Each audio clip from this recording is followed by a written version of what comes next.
Hello, and thanks for tuning in to the NASA SpaceX Crew-9 mission, a long-duration rotational mission to the International Space Station for NASA astronaut Nick Hague and Roscosmos cosmonaut Alexander Gorbunov.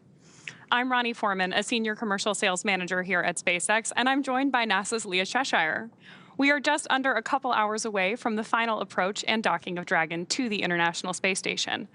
Overall, this will be Dragon's 44th visit to the space station and its 13th human spaceflight mission to the orbiting lab. Looking back over the last 24 hours, launch day preparations started early for our crew members. About 4 hours prior to launch, the crew completed their final medical checks before joining the SpaceX team to get into those spacesuits. After suit up in the NASA operations and checkout building, the crew walked out, waving some final farewells to their family and friends waiting outside. That's always one of my favorite parts of the day. Of course, the next destination for the crew was the launch pad. It takes about 20 minutes to ride to Launch Complex 40, where the Falcon 9 and Dragon spacecraft were waiting for them. Of course, a reminder, this was the very first human launch from Launch Complex 40. About 2.5 hours prior to launch, the crew ingressed or entered the Dragon spacecraft, walking over that crew access arm and enjoying some last views of the Space Coast. Love that one of them taking in the rocket itself before they headed into the White Room and then, as you can see here, into the spacecraft. Then at 10:17 a.m. Pacific Time, 1:17 p.m. Eastern Time, the 9 Merlin 1D engines ignited, and Falcon 9 lifted off from the first time with crew on board from LC-40, marking the 15th time humans rode Dragon into orbit. With Falcon 9's first stage at full power, our crew began their journey to the International Space Station. Just about T+8 minutes into that mission, our first stage returned to Earth and landed at Landing Zone 1. A couple of minutes after that, we had spacecraft separation where we saw Dragon finally flying free with Crew-9 on board. About 45 minutes after liftoff at 11:03 a.m. Pacific, Dragon executed the phase burn. This is the first of 5 major burns required to raise Dragon's orbit and position it for approach to the International Space Station. Dragon raised its orbit using the Draco thrusters over the last several hours as it continues to chase down its destination, the space station. And then just a few hours ago, the boost burn took place at 7:58 p.m. Pacific time. The boost burn put our crew in an orbit where Dragon's apogee, or the highest point of the orbit, is about 10 kilometers lower than the station. But before we can approach the station, we need Dragon's entire orbit, not just that highest point, to be effectively shadowing the space station. So after that, we executed the close co-elliptic burn at 8:42 p.m. Pacific. The close burn placed Dragon on an orbit roughly co-elliptic with the space station, meaning that it's maintaining an orbit roughly 10 kilometers lower than the station the entire way around the Earth. Again, that's in contrast to only being 10 kilometers lower than the station during the apogee, or the highest point in the orbit, which is what was achieved by the boost burn beforehand. Now from there, this morning at 7:54 a.m. Pacific time, we executed the 4th major maneuver known Freedom as... copies go, 2001 Zulu. And that was good news from the crew. It sounded like Commander Nick Hague aboard Dragon. They just got the go for the approach initiation burn. We're tracking that in a little less than 30 minutes now. However, let's rewind a little bit. This morning, we did execute the transfer burn, 7:54 a.m. Pacific time. That's where we raised Dragon's apogee, or the highest point of its orbit, to just 2.5 kilometers lower than the station. Then we rounded everything out with the final co-elliptic burn at 8:41 a.m. Pacific to once again maintain that constant orbit lower than the station, this time just 2.5 kilometers below. That was a shorter burn lasting just over 30 seconds. And recently at 11:30 a.m. Pacific, we added in the approach out of plane burn to further refine Dragon's trajectory to the space station. During our approach, SpaceX flight controllers will work in tandem with the NASA team in Houston to maneuver Dragon Freedom to the proper altitude. They will initialize the navigation sensors used for this methodical approach to the space station. They'll also activate and test out a number of systems on board Dragon, including the bidirectional communications system with the station using the C2V2 system.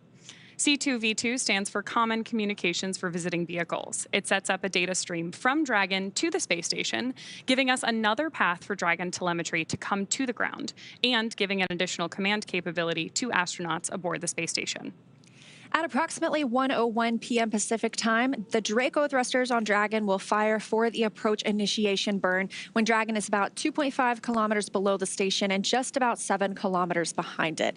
This will swing Dragon up until it's about a quarter mile, around 400 meters, directly below the station. Now, this maneuver also moves Dragon inside one of 2 checkpoints around the station that requires a set of go, no-go poles with the different control teams. The first checkpoint is called the approach ellipsoid, or you might hear us call it, or the crew call it, the AE. That's an imaginary shape measuring 4 kilometers by 2 kilometers. It's essentially a large 3-dimensional oval. Before Dragon is given permission to move inside the approach ellipsoid, the capsule is configured to be on what is known as a 24-hour safe trajectory. That means that if Dragon lost all control to its thrusters, it would be at least 24 hours before its trajectory would move it inside the approach ellipsoid. The NASA and SpaceX teams will do a go, no-go poll to move Dragon inside the keep-out sphere, another checkpoint that consists of an imaginary sphere around the space station with a radius of 200 meters. Flight controllers use this to monitor all arriving and departing vehicles. This is another chance to confirm all of the guidance, navigation, and control systems are working correctly on Dragon before moving closer to the station. It also carries a similar requirement on orbital trajectory. If Dragon were to somehow lose control of its thrusters, it and the space station would be safe for 4 orbits, or about 6 hours, rather than the 24 hours required to enter the approach ellipsoid. Once Dragon arrives at 400 meters below the station, it will be at what's known at waypoint 0. That will be our first checkpoint during our approach. The vehicle can hold here at 400 meters if needed, but if all of the systems check out, Dragon can continue its approach to waypoint 1. Dragon's move from waypoint 0 to waypoint 1 will swing it up and out in front of the station, arriving at a distance of approximately 220 meters. At this point, it'll be on what we call the docking axis. That essentially means it's directly in front of the docking port. Crew-9 today is headed to the forward-most port on station, so known as Node 2 forward. Dragon has docked to Node 2, also known as Harmony, for all of our crewed missions so far, because that's where both international docking adapters are located, installed for these new commercial spacecraft flights, as well as any other future spacecraft that use the international docking standard. Once Dragon is just 20 meters away at waypoint 2, the spacecraft focuses on aligning its docking system with the international docking adapter. We may hear the call-out CHOP, which stands for Crew Hands-Off Point, a little less than 30 seconds before docking. At that point, any aborts will have to be done automatically by Dragon. And of course, the grand arrival today is when our crew arrives at the space station. Dragon will fly in and make contact with the International Docking Adapter, or the IDA, and that gives us what we call soft capture. The soft capture ring will then retract until sensors indicate it's time for 12 hooks to drive in place and give us a hard capture, and for firmly secure Dragon to its new home on the space station. Now, the station crew, namely Jeanette Epps, the NASA astronaut, will manually pressurize the vehicle, or the vestibule, and that's the area between the Dragon hatch and the station hatch. Meanwhile, the umbilicals that provide power, audio, and data connections from the station to Dragon are put in place. And then it'll be time for leak checks and hatch opening, which is currently timelined to come a little more than 2 hours following docking. So sounds like we are on target today for a docking around 4:30 p.m. Central, so 2:30 p.m. Pacific time. Everything looking great from Mission Control, but hard to imagine our Crew-9 astronauts have been in transit this entire time since they launched about 26 hours ago. Yeah, and they've had some free time to kind of do as they please on the space station. On Dragon. Now, they have the opportunity to eat some meals. They get out of those suits and the seats where we last saw them yesterday, get a little comfortable. You know, I heard they were looking out the window and enjoying the views. Obviously, who wouldn't? They also have a sleep period, and so they woke up a little bit before 3 a.m. Pacific time today. So they are already shifting their schedule to be a little more aligned with the schedule on the International Space Station.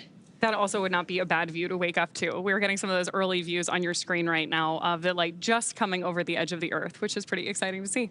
Yeah, let's take a look. It looks like the International Space Station itself is now flying about 260 statute miles over Algeria. So as we get into more of an orbital daytime, we should be able to see Dragon approaching the station below it. And as we joined the broadcast today, that bright dot on the screen, that was actually the International Space Station from Dragon. So they have been able to see each other for a couple of hours now, which I know must be exciting to see your final destination in the frame.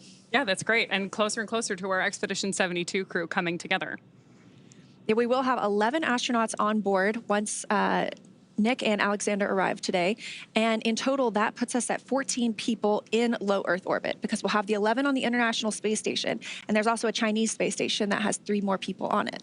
So 14 people off of the Earth right now. That's great. I'm certainly staying in close communication with them, both through mission control here at SpaceX and in Houston. And of course, these teams are monitoring different things. So far we've had Dragon, or the mission control team here in Hawthorne, monitoring the Dragon spacecraft itself. They've been doing that since launch yesterday, really since before launch yesterday, making sure everything was go for that on-time liftoff. Again, coming at 10:17 a.m. Pacific time. But over in Houston, we do have a whole separate team monitoring the space station itself. Now, they're monitoring everything from Dragon's trajectory to the solar arrays, making sure that they are locked in place. Right now, we have some crew members that are exercising aboard the space station. They'll be asked to refrain from exercise while the Dragon spacecraft arrives and that docking process begins, just so we don't impart any additional loads on the space station or on Dragon during that time. Great views on your screen now of mission control here in SpaceX. Of course, we have mission control staffed to follow the safety of our Crew-9 astronauts the entire time that they are on orbit, from liftoff from, again, Slick 40 yesterday, all the way through docking today, all the way through their return to Earth early next year with the full Crew-9 contingent on board. Now we're less than 20 minutes away from that approach initiation burn. That is also putting us in what we call proximity operations, and the International Space Station is already transitioning into that time frame, but we'll also hear some call outs to configure the big loop.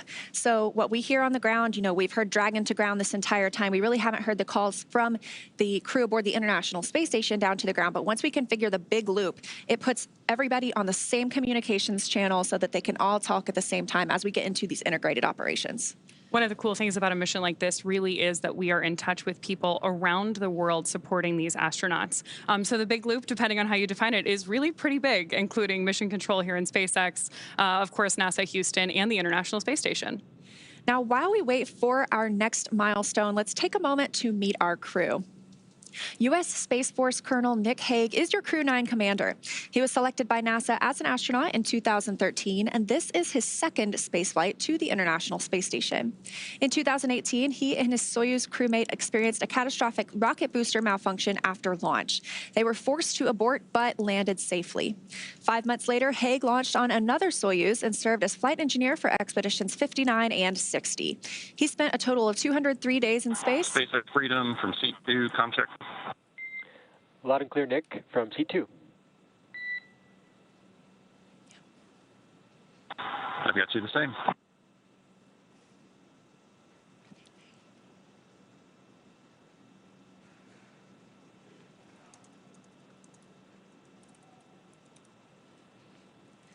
All right, a little bit more about Nick Hague. He spent a total of 203 days in space previously and performed 3 spacewalks. He's a Kansas native and a test pilot and a distinguished graduate of the United States Air Force Academy. Nick spent 5 months in Iraq with support of Operation Iraqi Freedom. He voluntarily transferred from the United States Air Force to U.S. Space Force in 2021 and is an active colonel. His wife, Katie, is a retired U.S. Air Force colonel as well, and they have 2 sons. To learn a little bit more about Nick, let's take a look at this video.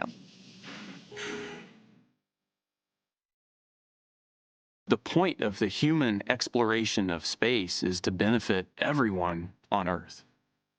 My name's Nick Hague, and I'm the commander for NASA's SpaceX Crew-9 mission to the International Space Station. Space is really hard. It's dynamic, it's unpredictable, and we've seen that play out over the last several months. But that's no different than the way it's always been. And so it's phenomenal to be part of a team that you see them respond to that and throw themselves at these new challenges and figure out ways to make it happen. It just makes you really proud to be part of the NASA team. I grew up on a farm out in western Kansas, looking up at the night sky, staring at the stars, dreaming about exploring space. At some point when you're growing up, the childhood dream of going to space transitions to a professional ambition. And for me, that time was at the test pilot school at Edwards Air Force Base. I've been to the space station before. My first launch was not quite successful, and we aborted about 2 minutes into the flight. So what was supposed to be a 200-day mission ended up being a 20-minute mission. I was able to try again 5 months later and complete the job that I was asked to do, which was go to the space station and spend 6 months on board. So I was part of expeditions 59 and 60. Our mission hasn't changed. It's to get to the space station, conduct research, and come home. How we're going to do that is going to look a little bit different. This time, we're going to launch with just 2 crew. We're going to have 2 empty seats for Butch and Suni, so that at the end of our mission, we're going to be able to bring them home. But one of the most exciting and challenging aspects of what lie ahead is how Alex and I are going to integrate into their crew. You know, they've been on the station for several months already, and it's going to be thrilling to be able to join them and get to work, doing that mission of discovery, conducting science, performing upgrades on the station, figuring out how to live and work, not just in low Earth orbit, but how we're going to do that when we go to the moon and on to Mars. Safety culture at NASA is so critical. We manage risk every day.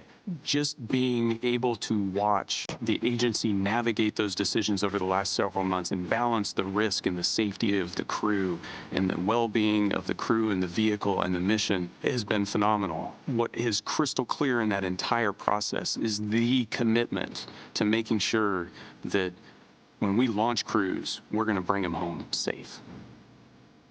Used to that too. Go ahead on to Matt. You're confused by my last call. It's because it was unnecessary. That's a for reference procedure if we are not using TASPEN. So disregard, please. We copy, and it definitely doesn't hurt. So thanks for the clarification. Good discussions there between Mission Control and our crew up in orbit. Next up, of course, we have Mission Specialist Alexander Gorbunov. This is his first time in space aboard Crew-9, but of course has been preparing for this flight for much of his career. He studied engineering with qualifications in spacecraft and upper stages from the Moscow Aviation Institute. Gorbunov graduated from the military department with a specialty in operation and repair of aircraft, helicopters, and aircraft engines. Before Freedom, SpaceX for Big Loop contracts.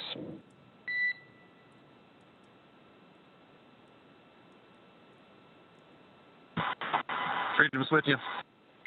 All right, I can confirm that the bidirectional link has been established. You are go to change your push-to-talk destination to ISS and initiate a comm check with SpaceX, Houston, and station. And copy that. And then just for clarity, stay on this the rest of the time. Affirm, I will be with you on space to ground the rest of the time through docking. Okay, copy. So I want to talk to you. You're on space to ground. Otherwise, from here on out, after we do the comm checks, we'll press with Big Loop comm, or like we're going to do the suit link checks over space to ground. Space to ground. So everything will be Big Loop from now on, just so you don't have to switch back and forth. So we have Dragon to ground and space to ground. We'll use Big Loop, which is space to ground. So you can keep it configured to ISS as your push-to-talk destination for the remainder of approach. Okay, just making sure. All right, switching over.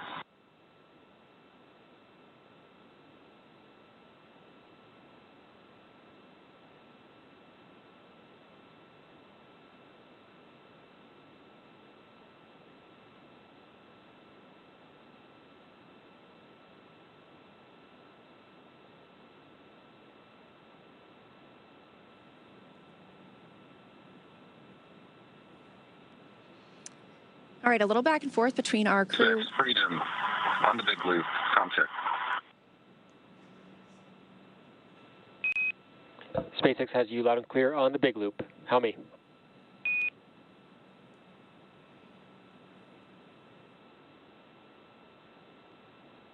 Got you the same. Houston, Freedom on the Big Loop, comm check. Freedom, Houston has you loud and clear. How me?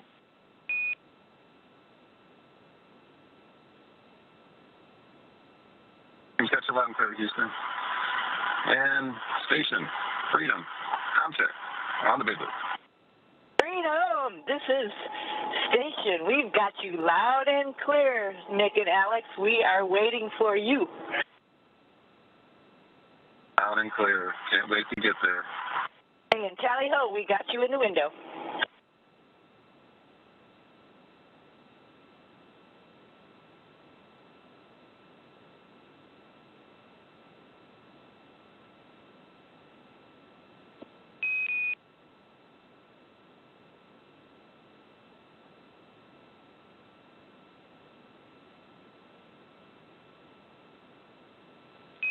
Freedom SpaceX on the big loop. We'll call that comm checks complete. We will stay on this loop for the remainder of approach. All comms.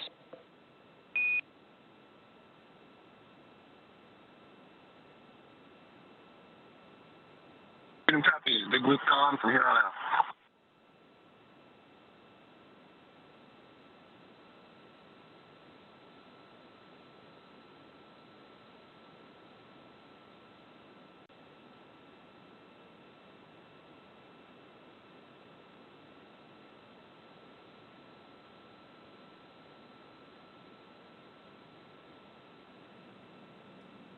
All right, we did hear those big loop communication checks complete. So we were just talking about the big loop. That is essentially this communications loop that allows all 4 parties to speak with each other at the same time. So for the past 24-ish hours, Dragon has been speaking to the core here in Hawthorne, but not radioing anything to the space station. And the space station has been speaking with the Capcom, or the capsule communicator in Houston, but not necessarily talking to Dragon. So once we get into these proximity operations, when Dragon is getting closer to the space station, that allows us to configure this loop where everyone can talk to each other at the same time. And we did hear that both Dragon, Freedom, and the space station are pretty excited to be able to see each other. So we are, again, coming up on that approach initiation burn that's really going to set things into motion this morning in just about 9 minutes now. It's really exciting. And you can also hear that enthusiasm from the astronauts on board the International Space Station as they make that confirmation of contact over the big loop with Crew-9 on board Dragon right now. Returning a little bit to the history of Alexander Gorbunov's path to flight today. Before his cosmonaut selection in 2018, he worked as an engineer for a rocket space corporation and helped support cargo spacecraft launches from the Baikonur Cosmodrome. Let's hear a little bit more about his career from Alexander himself.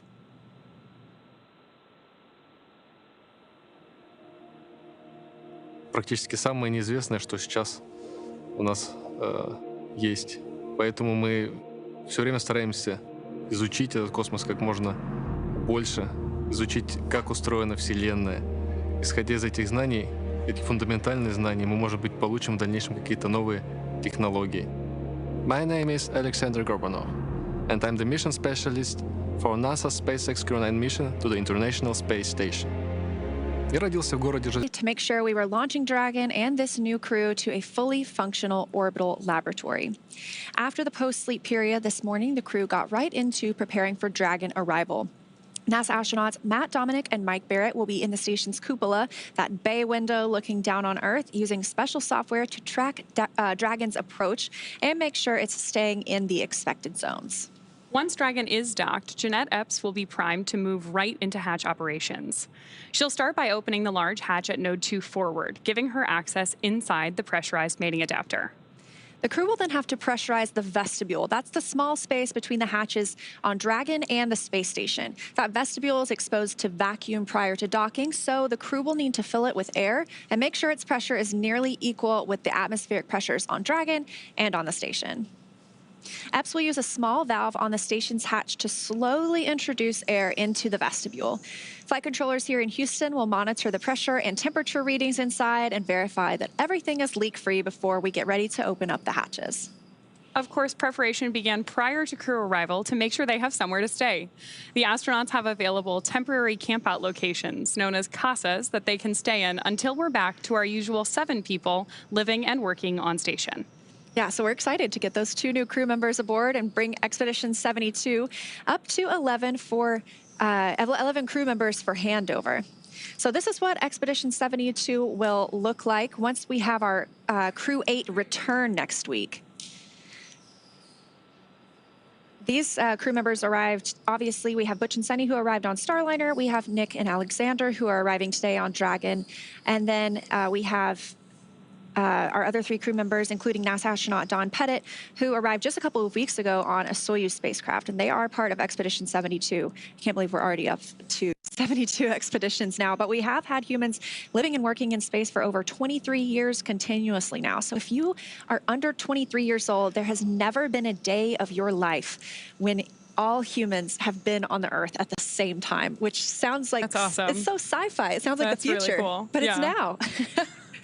So right now, that Expedition 72 crew aboard the station is awake, and they are preparing for Dragon's approach, and they sound pretty excited about it, too. Yeah, they do. Speaking of Dragon, development of Dragon for Crew started with Dragon carrying cargo. Dragon was designed from the beginning for flying humans to space, so much so that even the first Dragon had a window. Before we could fly humans, teams implemented a number of design upgrades to make sure both Dragon and Falcon 9 are suitable for flying people. Then we put both vehicles through thousands of tests to prove their safety. Dragon is capable of carrying up to 7 passengers to and from Earth orbit and beyond. It is the only spacecraft currently flying that is capable of returning significant amounts of cargo to Earth, and is the first private spacecraft to take humans to the space station. Dragon is fully autonomous, which means it can basically fly itself, but also features full manual override capabilities in case of an emergency. Now, we did just hear that the approach initiation burn just started, so that is about a 90-second burn. It did come a couple of minutes earlier than we were expecting it today, but so far it seems like everything is going well, and we are standing by for the burn completion. Again, this is really going to set things into motion for us today. This approach initiation burn moves, it happens when Dragon is about 2.5 kilometers below the station, just about 7 kilometers behind it, and that'll swing Dragon up until it's about quarter mile, which is about 400 meters directly below the station. And of course, each one of these maneuvers are about very gradually approaching station with Dragon, just to make sure that we approach slowly and carefully. Even though these vehicles look like they're moving quite slowly relative to each other, each one is traveling more than 17,000 miles an hour. Freedom SpaceX on the big loop. Nominal approach initiation maneuver complete.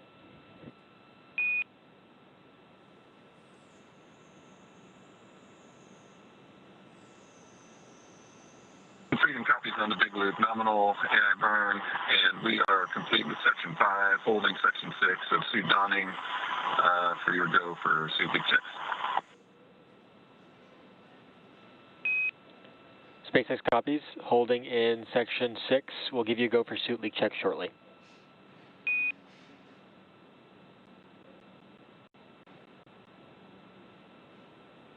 Freedom copies. All right, we love that word nominal. Always good. Everything as expected for the approach initiation burn. Again, about a 90-second burn. That's also eventually going to move Dragon into the approach ellipsoid, one of those invisible spheres or an oval that we monitor as spacecraft arrive and depart the International Space Station. It doesn't matter whether there's crew on board or whether it's a cargo spacecraft. This is kind of our boundaries or our neighborhood around the space station that all the flight controllers keep their eye on for anything that's approaching or departing. And that really a methodical approach to approaching station was a big part of how Dragon was designed from the very beginning. Like we were talking about earlier, whether it's cargo or crew, we always approach station in a really similar way. Now, speaking of these two vehicles, which are about to meet up in space, even though we had those earlier views where... Freedom SpaceX on the big loop, looking for you're okay to come back on board with cameras.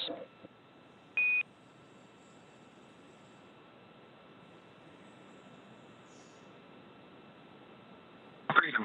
Yeah, we're good with that. Apologies for not having you come on board earlier, but welcome aboard.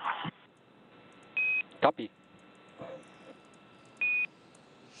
Good news there that we should soon be getting views of our Crew-9 astronauts on board Dragon, suited up and ready to approach the station. Yeah, I'm pretty excited that we did hear they were putting their suits back on earlier, and so they're going to get into some leak checks and make sure that everything is safe. They'll keep those suits on for the remainder of the approach to the International Space Station, all throughout docking. And then once we complete the docking and we're successfully attached to the space station, they'll have a chance to get out of those suits and probably into their flight suits or something else while we work to pressurize that vestibule and before we open the hatch. So again, we're targeting docking today around, let's see, I believe 1:30 p.m. Pacific time. Getting close. I'm trying to work on my time zones, but I feel like I'm in a bunch of different places. Well, we're communicating with a bunch of different places between here, Houston. Obviously, we've got the station on Greenwich Mean Time, so we're jumping around across the world a little bit. But the good news is that for our Expedition 72 crew, Dragon is getting bigger in the window as it gets ever closer to the ISS. But Dragon's actually pretty big to begin with. The Dragon spacecraft and its trunk stand over 26 feet tall. There are 2 windows on the spacecraft, plus 1 under the nose cone. The nose cone opened shortly after launch, so if you were with us yesterday, you heard us call out that major milestone, which allows us to expose the forward bulkhead thrusters and docking mechanism that will connect with the International Space Station. Dragon's trunk holds solar cells, which power Dragon while it's in free flight, and the trunk can also carry unpressurized cargo to the station. Now, Dragon has 16 Draco thrusters that can be used in space to help navigate the spacecraft to its destination, each providing 90 pounds of force, which really takes you a long way once you're in the vacuum of space. That doesn't include the 8 Super Draco thrusters used for an abort, which are no longer active once the crew is in orbit. Dragon has played a significant role in advancing our future in space by safely transporting crew to and from the space station. There are currently 4 Dragon spacecraft supporting human spaceflight missions that have docked to the station: Endeavour, Resilience, Endurance, and Freedom. Crew-9 are on board Freedom today, which previously flew NASA's SpaceX Crew-4, in addition to the commercial Axiom missions AX-2 and AX-3. Altogether, the reusable Dragon spacecraft have completed 8 human spaceflight missions on behalf of NASA and visited the station 42 times under NASA's commercial resupply and commercial crew programs so far. As we mentioned earlier, Crew-9 is Dragon's 15th human spaceflight mission since 2020. Now, that includes these commercial crew program missions for NASA, as well as the private astronaut missions with Axiom, Inspiration 4, and Polaris Dawn, which recently launched. And that is when Dragon became the first private spacecraft to take humans to the International Space Station with Demonstration Mission 2 in 2020. Now, you might be wondering, what do the astronauts do once they get to the International Space Station? And I can tell you they stay extremely busy.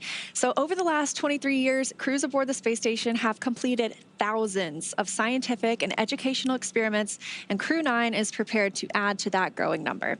Crew-9 will conduct hundreds of science experiments and technology demonstrations during their mission. And they will spend several months, I think about 5 months, working on the orbital laboratory. Yeah. Of course, having more crew members on board significantly expands the amount of research that we can conduct. And this crew will conduct new scientific research to prepare for human exploration beyond where we're at now in low Earth orbit and benefit humanity on Earth. Experiments include studies of blood clotting, effects of moisture on plants grown in space. SpaceX on the big loop for suit leak checks.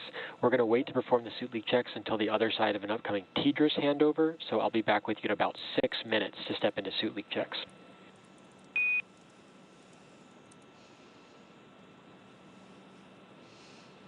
Single copies, we'll be ready.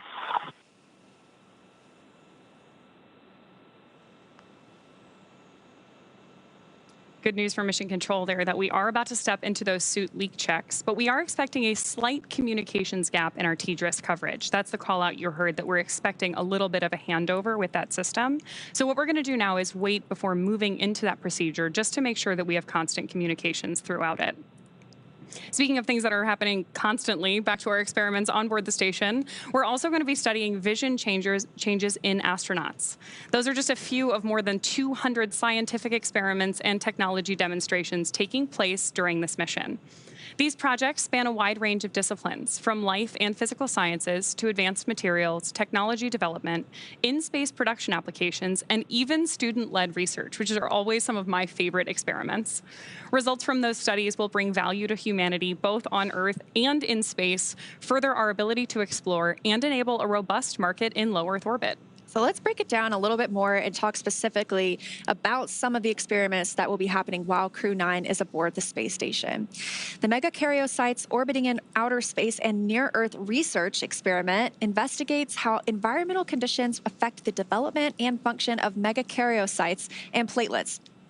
I had no idea what megakaryocytes were, but they are large cells found in bone marrow and platelets, and pieces of these cells play important roles in blood clotting and immune response. Results could provide critical knowledge about the risk of changes in inflammation, immune responses, and clot formation in spaceflight, but also here on the ground. It is amazing to me how different the microgravity environment is, and that it gives us the opportunity to study these Earth-based processes in a way that help our astronauts, but also people here on Earth. Yeah. In addition to a lot of those biologically oriented experiments, the Neutron Star Interior Composition Explorer, or NICER telescope for short, on the exterior of the space station measures X-rays emitted by neutron stars and other cosmic objects. Through that, they're helping to answer questions about matter and gravity. In May of 2023, NICER developed a light leak, which is allowing sunlight to interfere with daytime measurements. Special patches have been designed to cover some of that damage, and those will be installed during a future spacewalk, returning the instrument to around-the-clock operations. And that's a plug for me. If you've never watched a spacewalk, if you've always gotten to watch a launch or a docking, but you've never taken the time to tune in when we have 2 crew members outside of the hatch, I have to encourage it. It is some of the most incredible work from the teams on the ground to the teams on the space station and, of course, the crew members outside. So it sounds like we're going to have some of those coming up to conduct that experiment and that installation. So keep an eye on blogs.nasa.gov or just nasa.gov in general for when you can look to watch any spacewalks. Back to some of the research. Some astronauts experience vision changes, and it's a condition that we call SANS, or spaceflight-associated neuroocular syndrome. There's a B complex investigation testing whether just a daily B vitamin supplement can prevent or mitigate this problem and assess how genetics may influence individual response. Now, one of those variations could be related to a metabolic pathway that requires B vitamins to function properly. And when we have inefficiencies in this pathway, it can affect the inner lining of blood vessels, and that can result in leaks that actually may contribute to vision changes. So providing B vitamins that are known to affect blood vessel function positively could minimize issues in who we find to be genetically at-risk astronauts. As people travel farther from Earth for longer, growing food also becomes increasingly important. Scientists conducted many plant growth experiments on the space station using its veggie hardware, including Veg 01B, which demonstrated that outrageous red romaine lettuce is suitable for crop production in space. Plant Habitat 07 uses this lettuce to examine how moisture conditions affect the nutritional quality and microbial safety of plants. The advanced plant habitat controls humidity, temperature, air, light, and soil moisture, creating the precise conditions needed for this experiment. I absolutely love the veggie experiments. I think they're some of the most visual experiments that we have on the International Space Station. We have grown everything from zinnias. I don't know if you recall when... Those are beautiful photos, too. They're so beautiful. If you haven't seen them yet, astronaut Scott Kelly, he spent about a year in space, and he grew some zinnias and took some beautiful pictures in the cupola. And it's just such an amazing contrast of, Earth and space, and it's so... You can hardly, you can't live in just outer space. And here are these beautiful zinnias inside our beautiful habitat of the space station. So those are amazing. And they've also grown some chili peppers, chilies are my favorite. So this is my favorite experiment that's ever been done on space station, just because I think it would be fun to get to grow something and then eat it in space. Yeah. And of course the lettuce too. Everybody loves a fresh salad. So, oh, yeah. I won't say everybody, but I do. Now, there are currently nine astronauts and cosmonauts living aboard the International Space Station. They are Expedition 72. Of course, that includes the 4 Crew-8 members. They arrived in March 2024, and we expect them to return sometime next week. We're still looking at dates and weather and things like that. But stay tuned to nasa.gov for the latest updates on their return. That includes NASA astronauts Matt Dominic, Michael Barrett, and Jeanette Epps, as well as Roscosmos cosmonaut Alexander Gopyonkin. So when Alexander Gorbunov gets there today, we'll have 2 Alexanders on board. And of course, on the Soyuz spacecraft that launched just a couple of weeks ago, we have NASA astronaut Don Pettit, and then Roscosmos cosmonauts Alexei Ovchinin and Ivan Wagner. And a really fun fact about Alexei. Freedom SpaceX on the big loop for suit leak checks.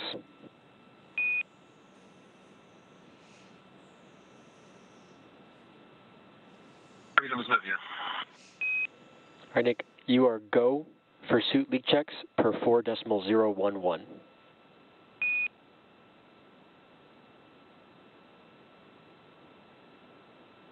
Go for suit leak checks.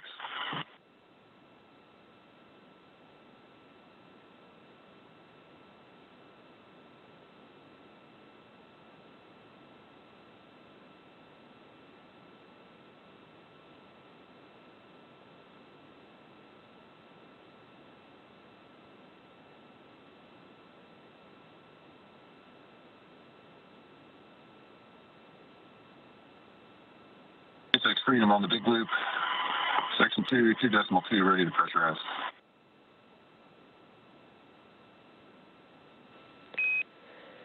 SpaceX is with you. You are go for commanding 2.3. Initiate suit leak check.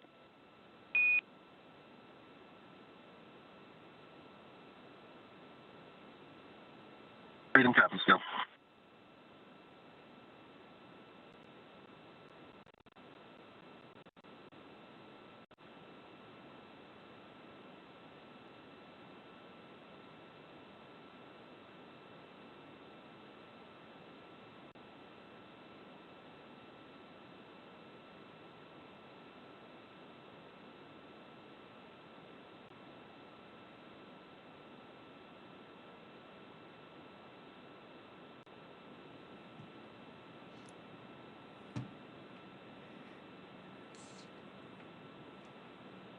Good news there that our suit leak checks are well underway. Yeah, again, they do wear these suits. These are still considered dynamic portions of the mission. Like you talked about, these are really moving, the space station and Dragon are moving pretty slowly in relation to one another because you have to have a very slow and methodical approach to the space station. But in reality, they are moving at orbital velocity, so 17,500 miles around Earth. And so during these dynamic phases of flight, we just had the approach initiation burn, and we're getting into docking when we're bringing two spacecraft together, 260 miles above Earth. We keep our crew suited up and in their seats just in case they needed to take any actions like retreating or breaking out from the space station. But it seems like everything's going pretty smoothly so far. Yeah, everything is going well today, but one of the cool things about the suits that the astronauts are putting on right now and doing those leak checks on is that they really are designed to keep the astronauts safe in the event of an emergency. The material and everything on board the suits is designed for the off-nominal case so that even though hopefully everything goes the way it is today, really nice and smooth, we're ready for those off-nominal scenarios if they were to occur. And those suits are custom tailored for each crew member. And they also provide different things. So there's an umbilical on the suit that connects to the seat itself. And when they were getting suited up yesterday, there's kind of a little briefcase that it can help connect to as well. And that provides them things like cooling. That's also their communications outlet. So they have the ability to get in those suits and have communications through their helmet. When they are floating around the spacecraft, there is a microphone that they can grab and use at any time. So they don't have to stick their head in the helmet really quickly if they want to talk to somebody. But it does allow continuous communication for the crew with anybody here on the ground. Which is great because that's how we're able to hear them through the big loop right now. But once they get to the space station, those IVA suits, which stands for intervehicular activity suits, won't be needed anymore. So once they're out of their suits and ready to go on board the ISS, those Dragon spacesuits will stay on board Dragon for the remainder of the mission. Yeah, and it's very interesting. There's quite a difference between the IVA or intravehicular activity suit, like you mentioned, and the EMU, the extravehicular mobility unit. An EMU is when you think of a spacewalk, a NASA astronauts out on a spacewalk and the International Space Station, you see a bigger, a bulkier suit. That's an EMU. But of course, we did see just a couple of weeks ago the first commercial spacewalk with a new developed spacesuit, and that was still considered an IVA suit. Is that correct, or is it considered? That's an EVA suit. Okay. That's basically an evolution of SpaceX's IVA suit that was designed specifically for the Polaris Dawn mission in support of that first commercial astronaut spacewalk that has ever been done, which was just, to me, so exciting to see. Because like you mentioned earlier, the spacewalks are, to me, the most exciting part of human spaceflight. You have this amazing communication between the astronauts outside of either the ISS or the capsule, working together, communicating with the ground. And it was great to see that not just on station like we've seen it many times before and hopefully many times in the future, but also on board Dragon. Now, again, we did lift off on time yesterday. Freedom on the big loop. 2 good suits. SpaceX copies and concurs. At this point, we'll consider 4.011 complete, and that should also mean 4.010 complete. We're tracking the same. All right, good news. 2 good suit leak checks. That coming from NASA astronaut Nick Hague, who's the commander aboard Dragon right now. Again, 2 suits. It's he and Roscosmos cosmonaut Alexander Gorbunov. So we're bringing the station residents up to 11 today. I feel like that's going to make station kind of a party for at least the next couple of days. Yeah, absolutely. Wow, check it out. That's the International Space Station, our home in low Earth orbit, and the destination of Dragon today. This point of view coming from Dragon itself. Now, we did hear earlier that the crew aboard the space station can also see Dragon at this time. So as we get a little bit closer, we might be able to see Dragon from the station as well. And we're getting great views right now inside of Dragon, looking up at those screens as our 2 crew members begin to approach the ISS.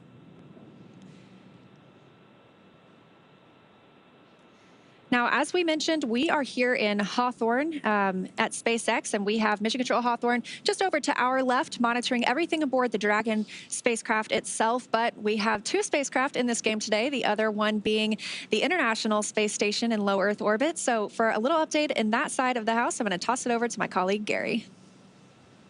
Hey, Leah and Ronnie, it is so great to be with you. We're over here at NASA's Mission Control Center in Houston, Texas, following along with the operations of Crew-9, Nick Hague and Alexander Gorbunov on the way to the International Space Station. We just heard an update that they had a great suit leak check, and we are counting down to the approach initiation mid-course maneuver. This is a maneuver that allows the Dragon spacecraft any course correction maneuvers necessary to align ourselves with the next waypoint, waypoint 0, right underneath the International Space Station. That allows for the next series of maneuvers, which Leah, you and Ronnie have both went over beautifully to sweep out right in front of the International Space Station in preparation for docking.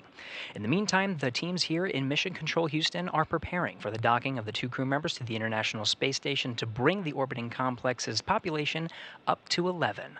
So in the past couple of hours, NASA astronaut Butch Wilmore got a head start on preparing some of the monitoring tools that are necessary from the inside of the International Space Station. While the two crew members are approaching the International Space Station, they're going to have help from across the United States, but also from aboard the orbiting complex.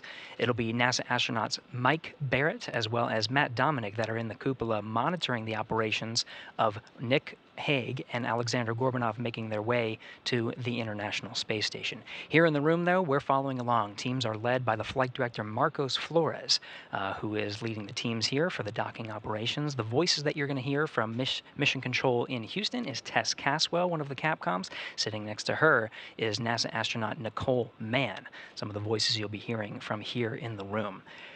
The space station has to be prepared in such a way to receive the Crew-9 Dragon Freedom, and so the ISS itself is being configured for its docking attitude.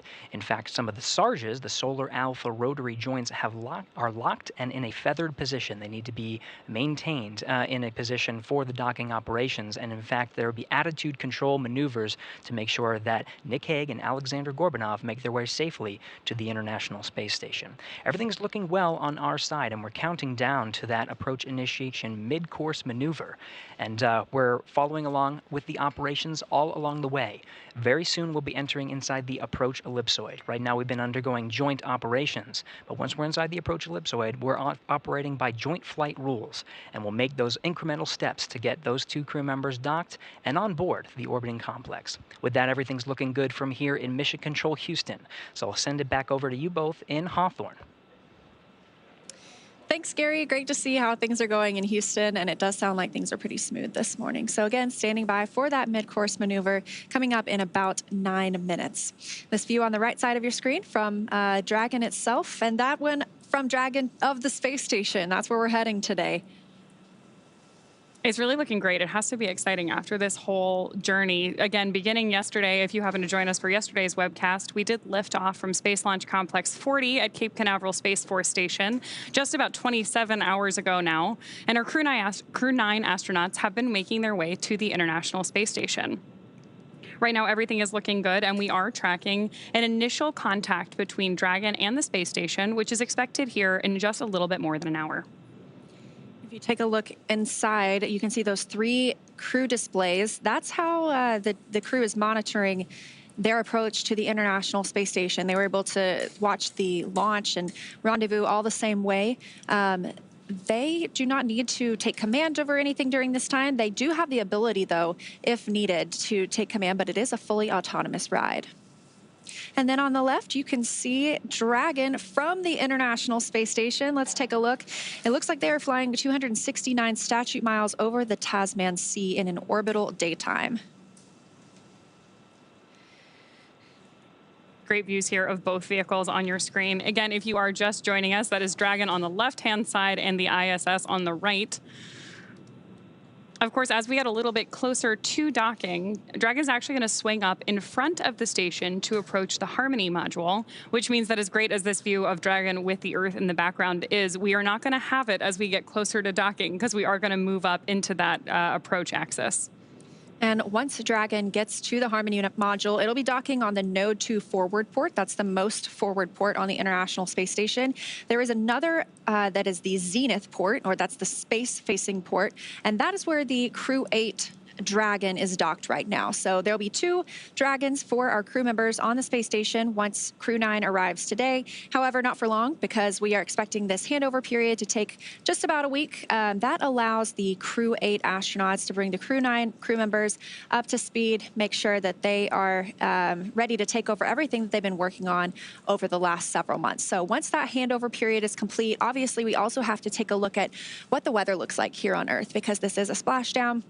Need to make sure everything is good around the coast of Florida, whether that's on the Gulf side or the Atlantic side, whatever we choose to target for the return of Crew-8 before we send 4 crew members home. And that'll bring us back down to 7 people living and working on the space station. Now, we've had 9 most of the summer with Butch and Suni joining the space station crew, but once we say farewell to Crew-8, we'll be back down to 7, and we consider that typically like an average number or an average complement. I'm sure that if they wind up with any extra days for their handover there, depending on weather for splashdown conditions, that will be welcome for the crew on board, in no small part because, as you mentioned, we've had a couple of additional people above that standard contingent on station all summer, meaning there's a lot of scientific research that's been going on, and I'm sure a lot of very detailed handoff operations that need to take place.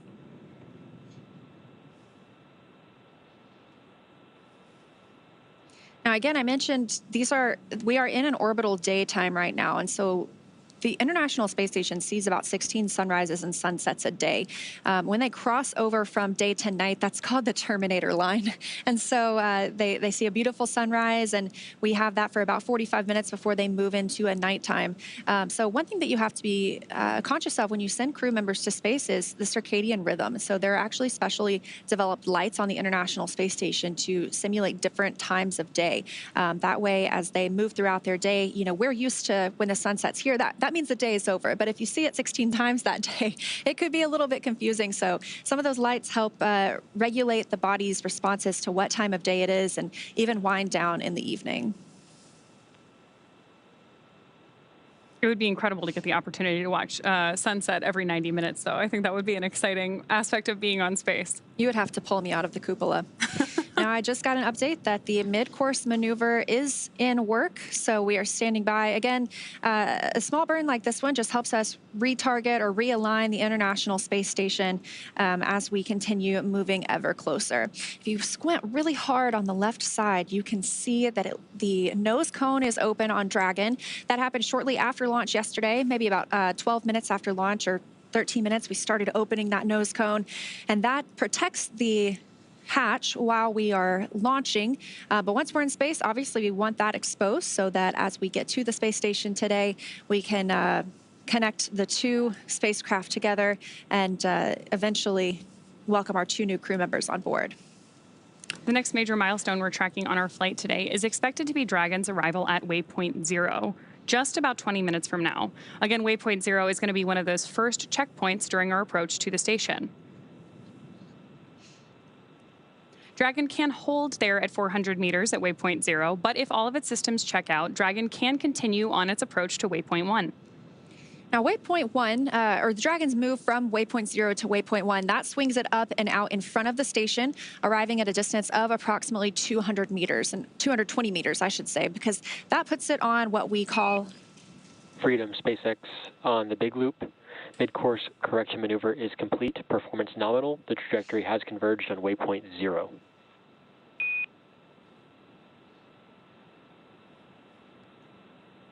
Southeast, good turn and converge to waypoint 0. All right, just as we were discussing, it really just refines that trajectory, and it's putting them up toward waypoint 0. So that's our next major milestone. But once we move past waypoint 0 and to waypoint 1, again, that's about 220 meters directly in front of the space station. So that puts us on the docking axis, which essentially means it's directly in front of the docking port. And again, today they are headed to the forwardmost port on station. That is Node 2 forward. So again, Dragon is docked to Node 2. We call it Harmony for all of our crewed missions so far, because that's where both international docking adapters are located. And these are installed for new commercial spacecraft flights, as well as any other future spacecraft that use the international docking standard. These views we're getting of Dragon right now are incredible with the clouds on Earth in the background. Yeah, let's take a look. It looks like they are actually flying 264 statute miles just north of New Zealand. So if we didn't have those clouds, we might have gotten a really beautiful look at New Zealand below. I'm sure they'll get plenty of chances over the next 5 months as they look out the cupola. Moving forward in our timeline today, once Dragon is only 20 meters away at waypoint 2, the spacecraft focuses on aligning its docking system with the International Docking Adapter, or IDA for short. We may hear the call out CHOP over the nets, which stands for Crew Hands Off Point, a little less than 30 seconds before docking. At that point, any aborts would have to be done automatically by Dragon. Of course, once we get that close to the space station, the next major milestone is crew arrival, so docking. Dragon will fly in and make contact with the International Docking Adapter, and that's what we call soft capture. That soft capture ring will then retract until sensors indicate it's time for 12 hooks to drive in place and give us the hard capture that will firmly secure Dragon to its new home on the International Space Station. The space station crew, it'll be mainly NASA astronaut Jeanette Epps, will manually pressurize the vestibule, or the area between the Dragon hatch and the station hatch. But I feel like we always see a handful of crew members floating in and out, helping out with that effort. I think it's a pretty exciting time for everyone when new folks arrive at the station. So while they're pressurizing that vestibule, the umbilicals that provide power, audio, and data communications and connections from the station to Dragon are put in place. And then it's time for the leak checks and the hatch opening, which is currently timelined to come a little more than 2 hours after docking. Again, targeting docking today around 2:30 p.m. Pacific time, so just about an hour from now.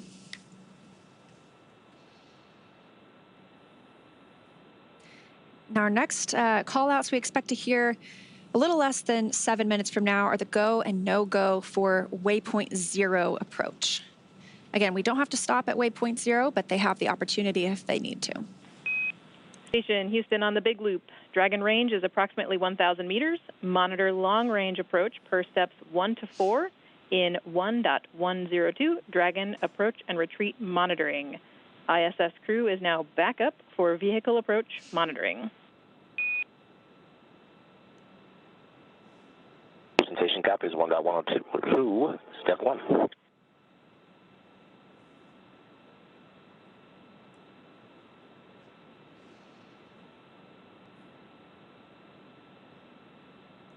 Currently aboard the International Space Station itself, it's about 8 p.m. because they use GMT or Greenwich Mean Time.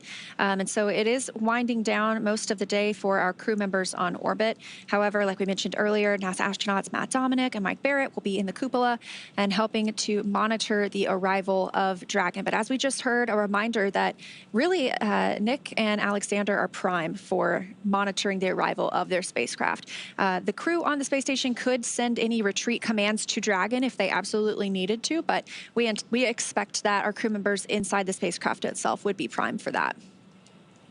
And we did just have a satellite handover. So we use the tracking data and relay satellite systems aboard the International Space Station. These are positioned in different locations, and as we hand over from one to another, it's all planned and tracked, but it means we do lose some video communications at some points, and sometimes even audio, but we expect to regain that pretty shortly. Right on time. They're back, yeah. We are, of course, tracking Dragon with a camera at the moment, so that means we're adjusting it manually periodically. So you may see it move around a little bit on your screen. But when Dragon does come back into view, you'll have a really good view of that forward, there we go, that forward nose cone open so that we can see that docking adapter, which is what, of course, we will use to mate to the ISS, first through that soft capture, then that hard capture. And then when we open up the hatch a couple of hours later, that is the section of the spacecraft that our 2 astronauts will move through as they join the Expedition 72 crew. I did just get a notification that we are inside the AE, or the approach ellipsoid.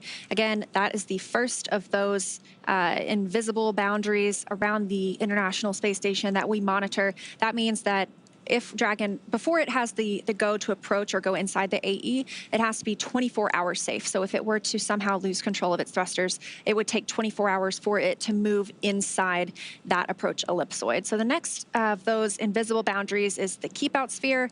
It's a little bit different. You have a 6-hour free safe trajectory, meaning that neither Dragon nor station would impact each other. These views are pretty amazing, and they are coming to us from Cronus in Houston. That's one of our flight control team members in Mission Control itself. And so they are tracking Dragon, and you can see them moving the camera as they keep up with the spacecraft continuing to approach the space station. We've said it already on this particular webcast, but it's worth repeating that the approach ellipsoid is significant in large part because these vehicles are both moving so fast. Again, the approach ellipsoid is about 2 kilometers by 2 kilometers by 4 kilometers. But in terms of spacecraft orbital dynamics, that's actually pretty close, in no small part because both Dragon and the International Space Station right now are traveling more than 17,000 miles per hour, which also means they're orbiting the Earth roughly every 90 minutes.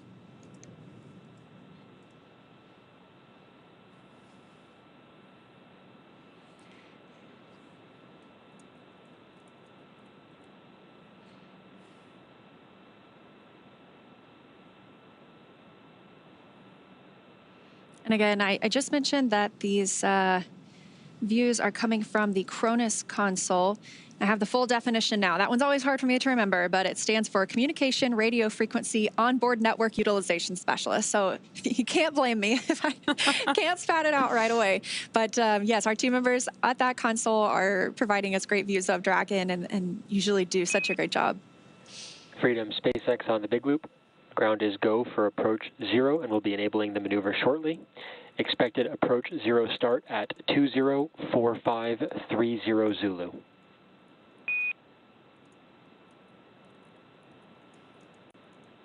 Freedom copies 204530 Zulu, and we see the flag.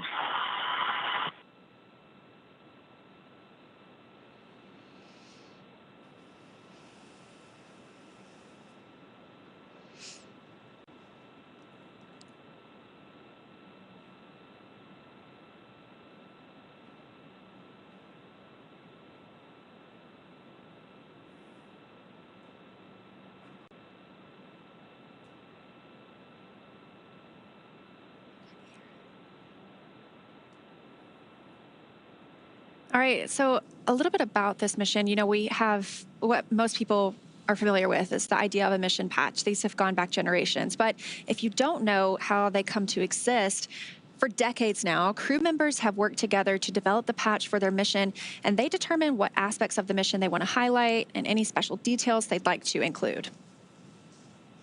Now, the crew themselves can design their patch, or they can share their design ideas with an artist who make it come to life. The Crew-9 mission patch, which you have a great view of on your screen right now, depicts the trail of a rocket launching en route to the International Space Station, which will be home for long-duration expedition dedicated to service, science, and collaboration. Coastal waves are inspired by the historic Florida launch site and on a larger scale represent our blue planet, the global ocean, which you get a live view of right now, connecting all the continents. And then a falcon with the number 9 as its beak and a crescent moon as its eye is a nod to the Falcon 9 rocket, while the constellation Draco honors the Dragon spacecraft that is taking Crew-9 to their destination and that we are watching live from space right now. The Delta symbol, which was first used in 1961, evokes historic ties to the earliest days of space endeavors. Human exploration of space is built on international collaboration and depends on the support of multitudes across the globe whose efforts honor that heritage. I love mission patches. I love looking back at some of my favorites, but I love the colors in this one. It's definitely been a favorite. So yesterday, we saw a look at the zero-G indicator, which is always a surprise for us, too. I had no idea what to expect. But it was a small Falcon plush that had been to space before. We heard Nick Hague talking about it, the commander. It flew with he and Alexei on their Soyuz flight to the station in 2019. And what I wanted to mention earlier was Alexei is also on the space station right now. So they're doing a reunion in space. It'll be he, Nick Hague, and this Falcon plush. And they've now arrived on 2 different spacecraft this time, but back together in space. I love those testaments to really like the human nature behind human spaceflight, whether it's the mission patch or the zero-G indicator. And of course, it should be a good reunion for that team when they finally get on board the ISS. Yeah, absolutely. Again, still getting great views of Dragon as it continues its approach to the International Space Station. It looks like the next major milestone will be the go, no-go to approach waypoint 1. So expecting that in just a couple of minutes. We've had a couple of great burns, or I should say successful burns, keeping us on track with the station this morning. Again, though, looking to move to waypoint 1 in just a couple of minutes. So standing by for those calls.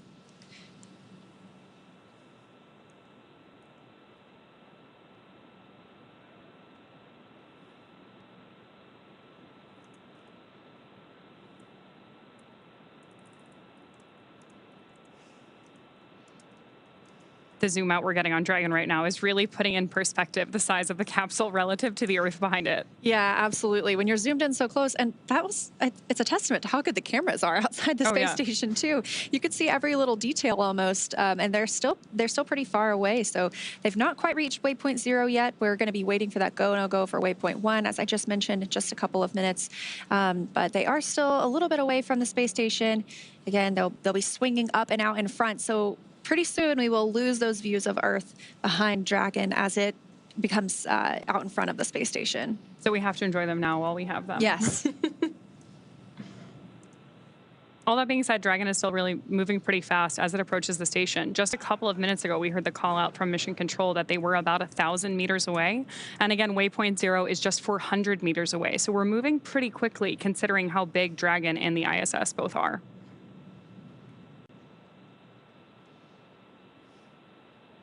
We are now, again, both Dragon and the International Space Station traveling about 260 miles above Earth. So let's see if I can pull up our trajectory or our map again. It looks like they are flying just over Kiribati. So that is in the Pacific Ocean. And they'll be moving south of Hawaii soon. But you can actually spot the International Space Station with your naked eye. I love being able to look up, and I wave at them every time. I know they can't see me. I'm not even a speck to them from the International Space Station, but we do have an amazing app called Spot the Station where you can plug in your location and you can get almost real-time updates, or actually you can get real-time updates of when they will be flying overhead and where to locate them. There's now kind of a trajectory path. It'll help you by using your camera and it'll align with the space station so you know exactly where to look. But it's hard to miss once you're outside because I believe it is the second brightest object in the night sky, only second to the moon itself. I'm always impressed when I see the ISS go over. It is much brighter than you would expect it to be, so there's no mistaking it for a plane or anything like that. And obviously the Spot the Station app is really helpful in making sure that you don't miss it when you can see it. Truly, it is unmistakable. Once you see it coming over the horizon, you're like, that is definitely it. And part of that, really, the reason you can see it so well is because of the size of the solar arrays on it. So you can only see it in dusk and dawn when it is dark outside, but the sun is still reflecting on those solar arrays. So it is just like a bright, beautiful star coming across the sky. And like you mentioned, there's no blinking light on it. So when you see it, you know it's not a plane. This is where we will have, once these two arrive today, we will have 11 people living and working aboard the station.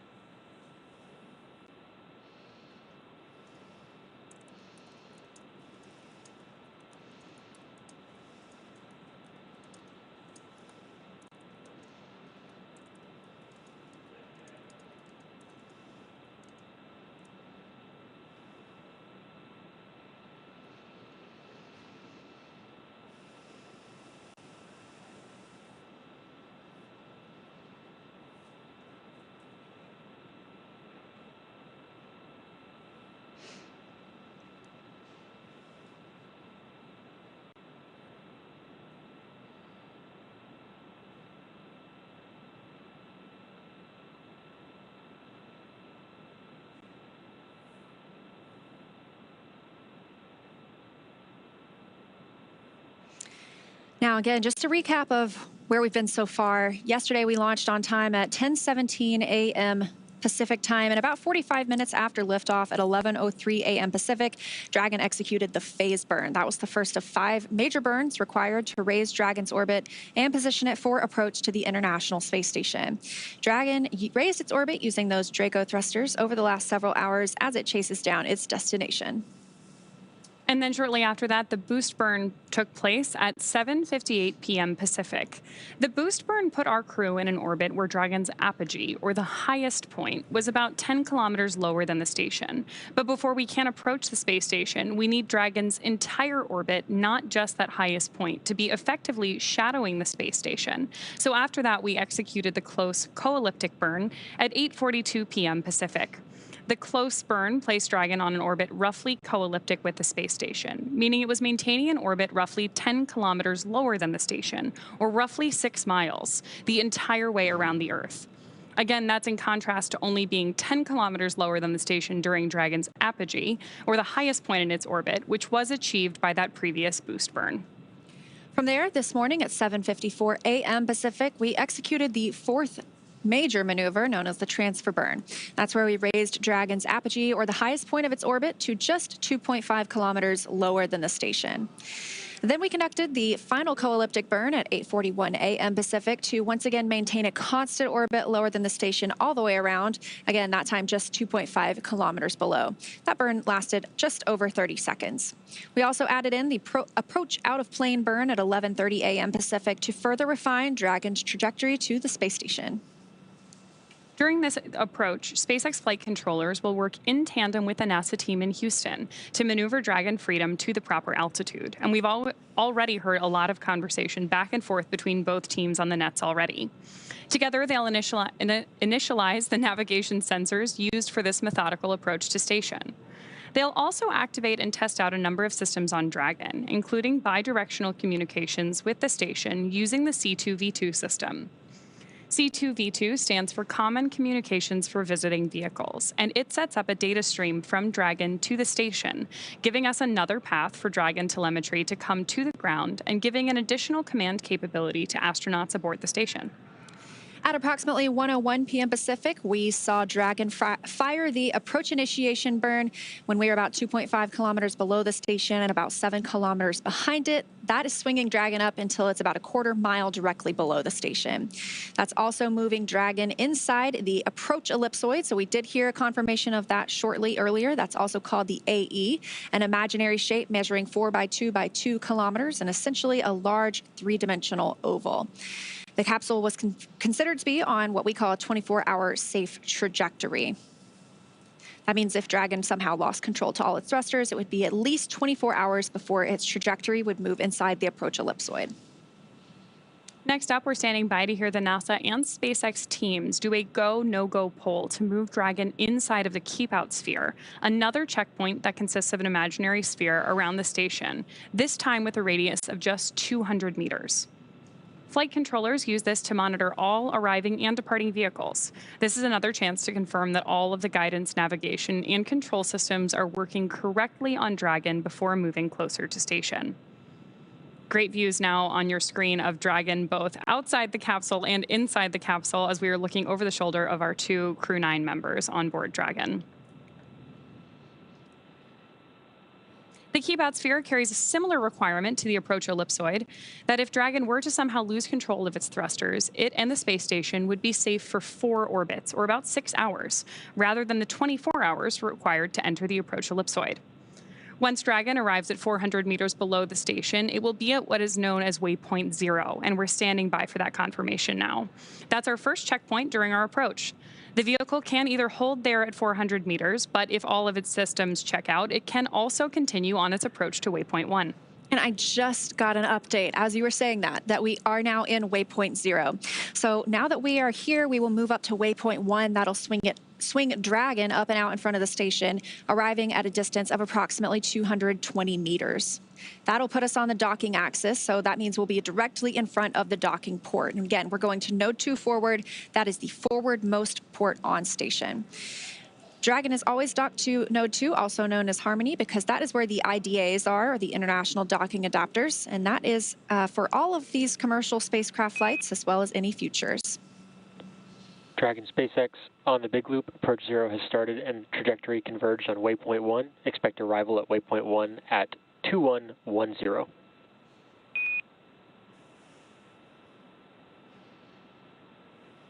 Copies. Arrival at 2001.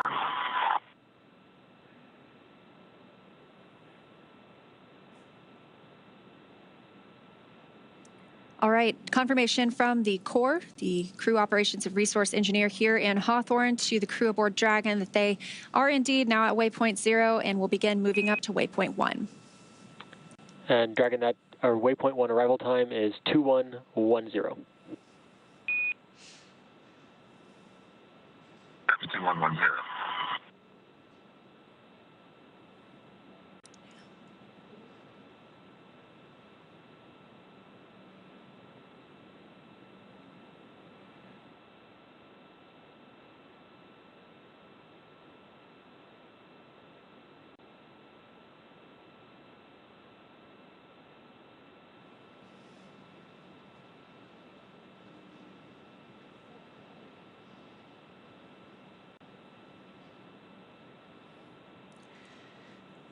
All right, confirmation. We did just reach the waypoint 0 milestone, and we are now heading up to waypoint 1. We'll be swinging out and in front of the space station, so enjoy those views of Dragon with Earth behind it, because we will soon be losing those, as we will see Dragon with space behind it, bringing it out in front of the International Space Station. And it sounds like we can expect that arrival in about 22 minutes at waypoint 1. So to give us a little more of insight of what's happening on the space station side of things, I'm going to toss it over to my colleague, Gary Jordan in Houston. Gary, how's it going? Hey, Leah, going great. We're following along with the operations, same as you, all along the way. Great to see that approach 0 initiation has been executed. This is when Dragon is 400 meters immediately below the International Space Station, and as you said, is going to swing out and up in front. So yes, we're definitely enjoying the same views that you are over there in Hawthorne. Now, aboard the International Space Station, Matt Dominic and Mike Barrett are in the cupola watching and getting these incredible views that we're seeing now, but they have the backup capabilities and a connection with the Dragon to execute any abort abilities. But right now, they're just monitoring. Everything looking fantastic aboard the Dragon, and its approach to the International Space Station happening per the timeline. And we're expecting a docking time around the expected time at this hour, 4:30 p.m. Central Time. Now, as the Dragon swings up and around in front of the International Space Station, we can confirm that the space station itself is in the docking attitude. Thrusters have been moved over to the Russian thrusters, and the attitude is in an expected configuration optimal for the docking of Nick Hague and Alexander Gorbunov to the International Space Station, which you're seeing there on the screen to your right. And of course, seeing views of the International Space Station all along the way.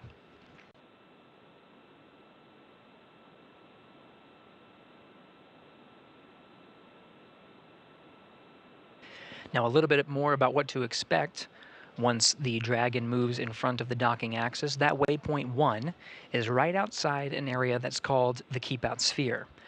Now, outside of that, you're hearing these go, no-go polls, and we're providing updates of the joint teams that are working together to make sure that the crew is safely approaching the International Space Station, and all requirements are being passed before proceeding to go to the next milestone. That milestone of waypoint 1 is just outside the Keep Out Sphere. Once we're inside the Keep Out Sphere, which is about 180 meters away from the International Space Station from the docking axis, then we're in a new set of flight rules. We'll plan to pause at about the waypoint 2 marker. This is just about 20 meters in front of the docking axis. If everything looks good, it'll just be a short changeover in the mode to enable the final approach for contact and capture with the forward port of the International Space Station. From there, we'll say farewell to our colleagues over that you are covering over there in Hawthorne, in SpaceX Mission Control with Leah and Ronnie, and we'll take coverage here in Mission Control Houston to oversee the hatch opening and welcome ceremony operations. There's a few hatches on board the International Space Station that we need to pass. There's the Dragon hatch itself, of course, but there's also an 8-pass hatch that's on the other side of that hatch, as well as the Node 2 hatch. 3 hatches to get through until the 2 crew members aboard Crew-9 can be welcomed by the 9 crew members aboard the International Space Station. But as mentioned,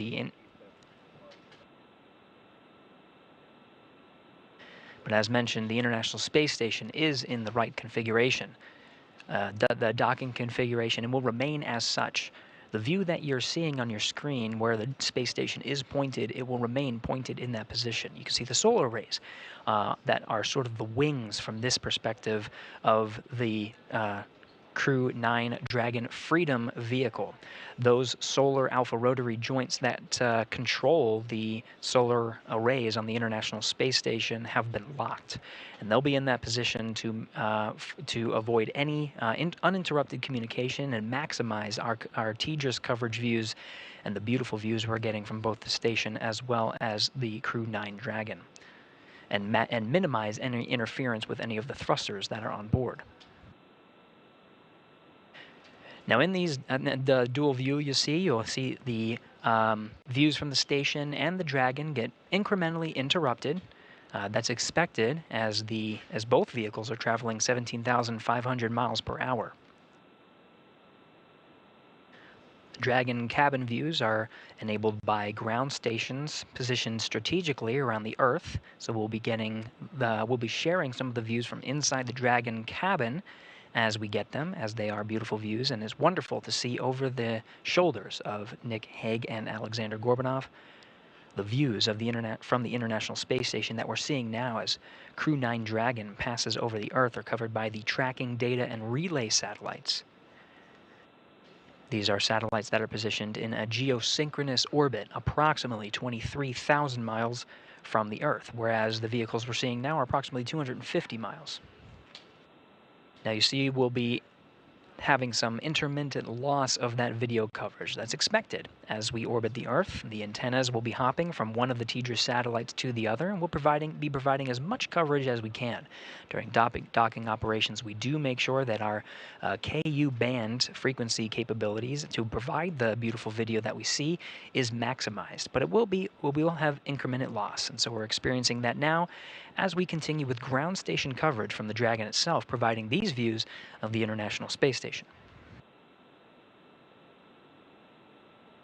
As Dragon swings out and up in front of the International Space Station, we're starting to get views of that Zenith port, where the other Crew Dragon is docked. That's Dragon Endeavour docked to the Zenith port of the International Space Station. The Crew-8 astronauts on board will be welcoming Nick Hague and Alexander Gorbunov soon after docking, but they'll begin a 7-day handover period until they undock at approximately October 7th is the date that we're currently tracking for the earliest opportunity for Crew-8 to undock and splash down off the coast of Florida, returning the 4 astronauts home and cosmonauts.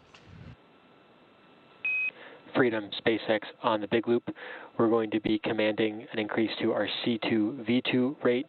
We'll have a temporary drop in C2V2 return from Dragon for a little bit. Freedom copies.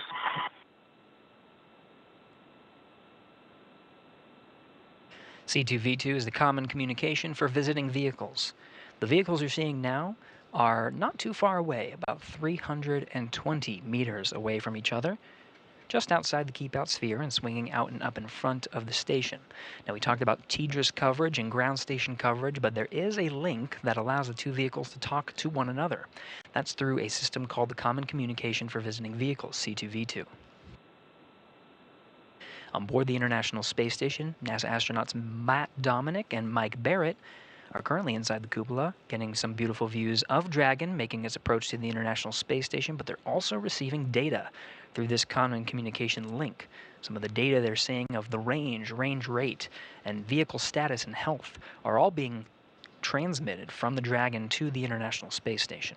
Status of that link will be provided over the Dragon to ground and its big loops, Dragon to ground loops and big loops, as we make our way around the Earth and continue with our coverage of the approach and docking.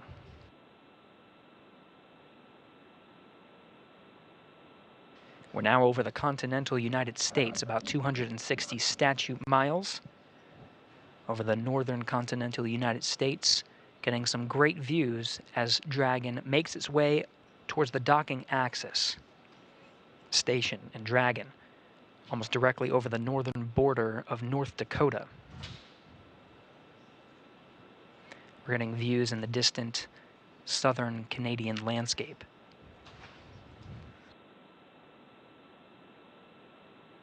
You can see Dragon moving sort of up from this view. These views provided by the external cameras that are mounted on the outside of the International Space Station.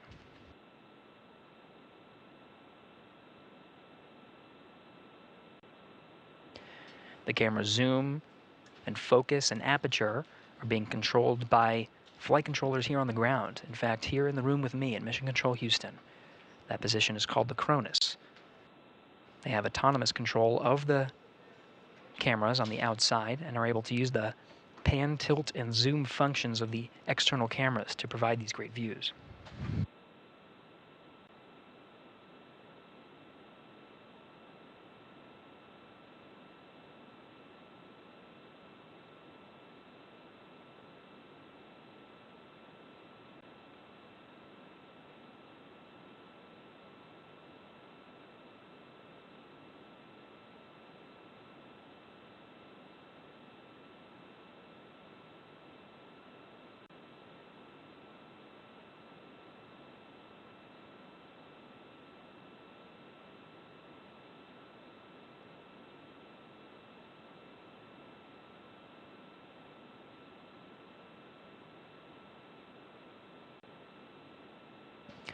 We're closing in on 4 p.m. Central Time, 2 p.m. over there in the Pacific Coast, continuing to track Dragon's approach to the International Space Station.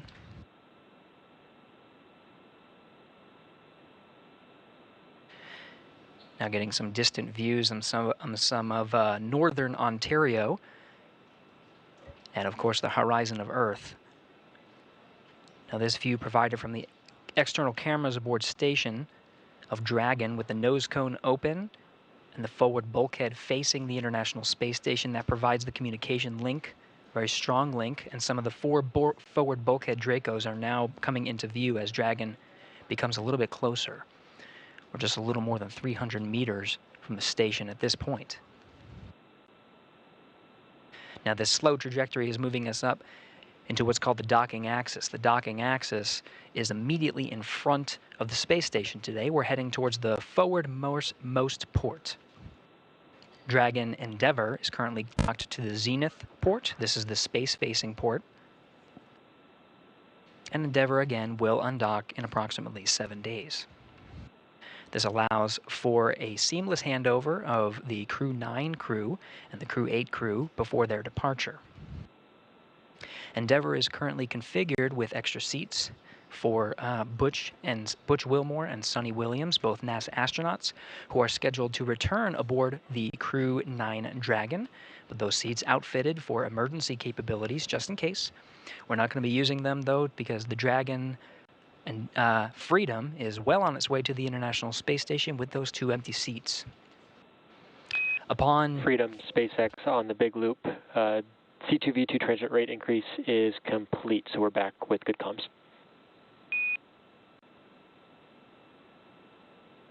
Copies.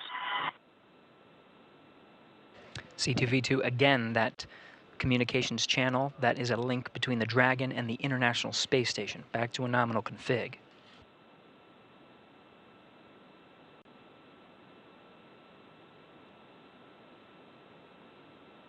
We're now past the top of the hour and approximately 10 minutes away from the expected arrival of Waypoint 1.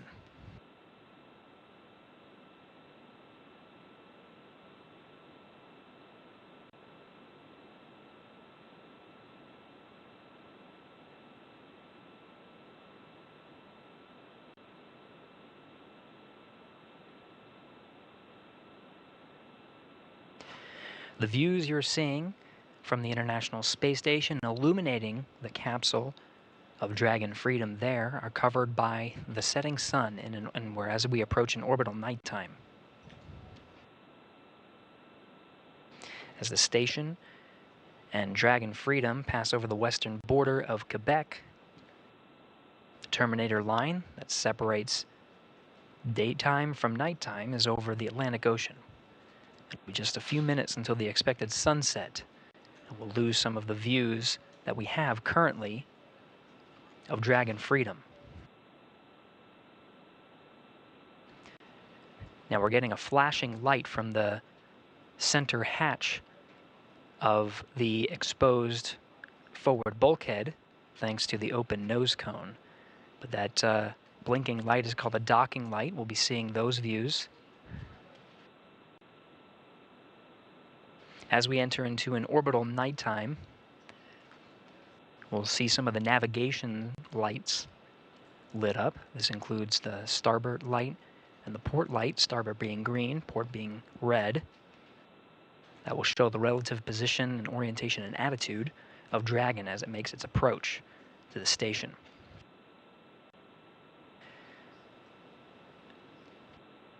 Now getting some camera views from inside Dragon Freedom, covered by some of the ground stations strategically positioned around the Earth. On the center console there, you can see the trajectory of Dragon as it approaches waypoint 1. This will be right when it's right in the middle there.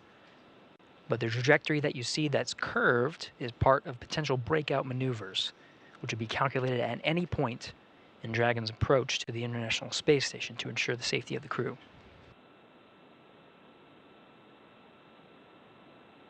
We have passed several go, no-go checkpoints, everything looking healthy aboard Dragon and station. Ground teams in Houston and Hawthorne in position. Tracking good health on both of the vehicles and great milestones, good trajectory. Everything's looking good to proceed past waypoint 1 inside the keep-out sphere.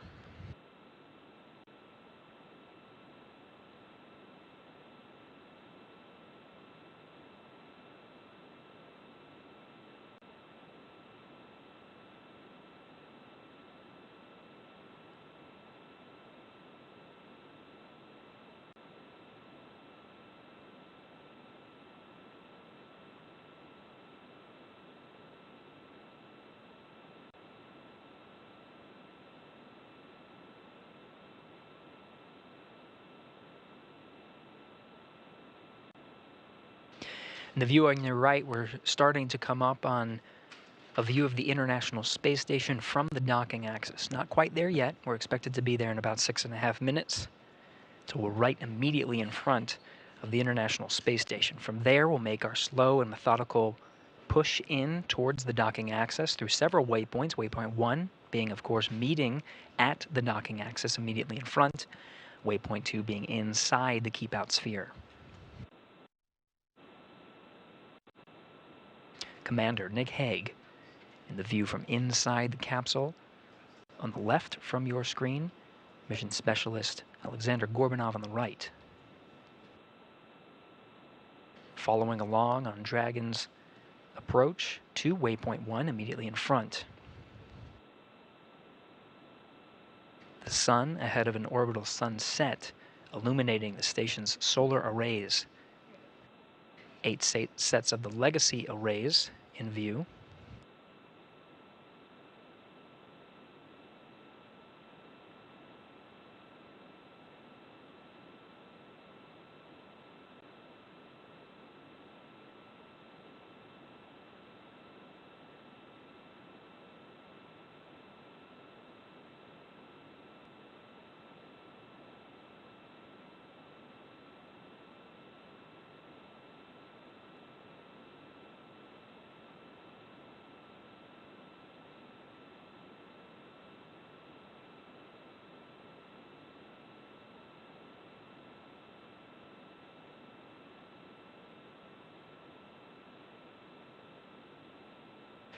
We're inside 5 minutes from the expected arrival of waypoint 1.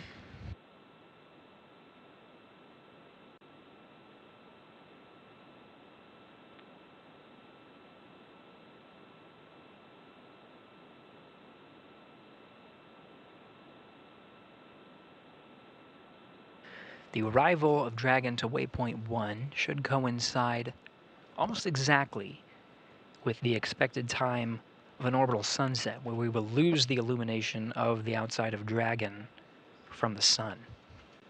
If this is the case, right when we hear the call up on the big loop that we have passed waypoint 1 and have begun what's called approach 1. This is the burn that actually allows Dragon to start moving inside the docking axis towards the keep out sphere.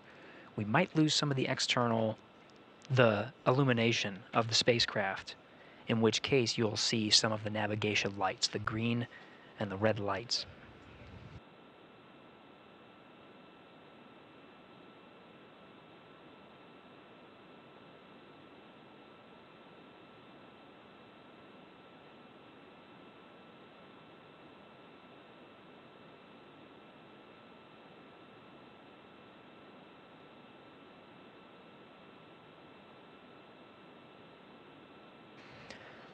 Sunrise is not expected until about 4:46 p.m. Central Time, 2:46 p.m. Eastern, in which case, if we proceed on the timeline as we are now, as expected, the expected docking time being just around 4:30, we will be docking during an orbital nighttime, which does meet the necessary lighting conditions for docking.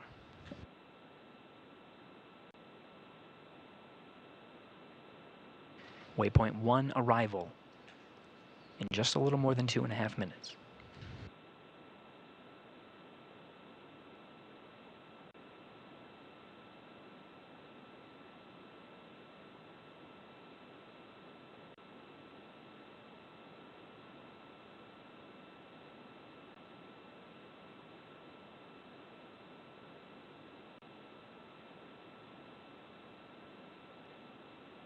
We're continuing to follow along in the journey of Commander Nick Hague, NASA astronaut, and mission specialist Alexander Gorbunov, Roscosmos cosmonaut, on their way to the International Space Station. From here, Freedom Mission Control SpaceX Houston. on the Big Loop. Approach 1 and soft capturing extension will begin shortly. Dragon will continue approach to waypoint 2.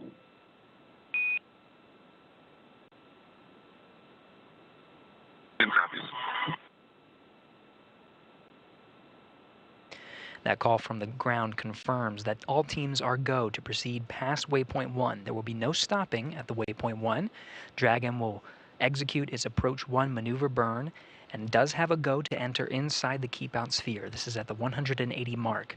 Waypoint 2, though, is just 20 meters in front of the docking axis. We'll be proceeding in very shortly. All teams are go, everything looking good here from the International Space Station Flight Control Room in Houston, Texas.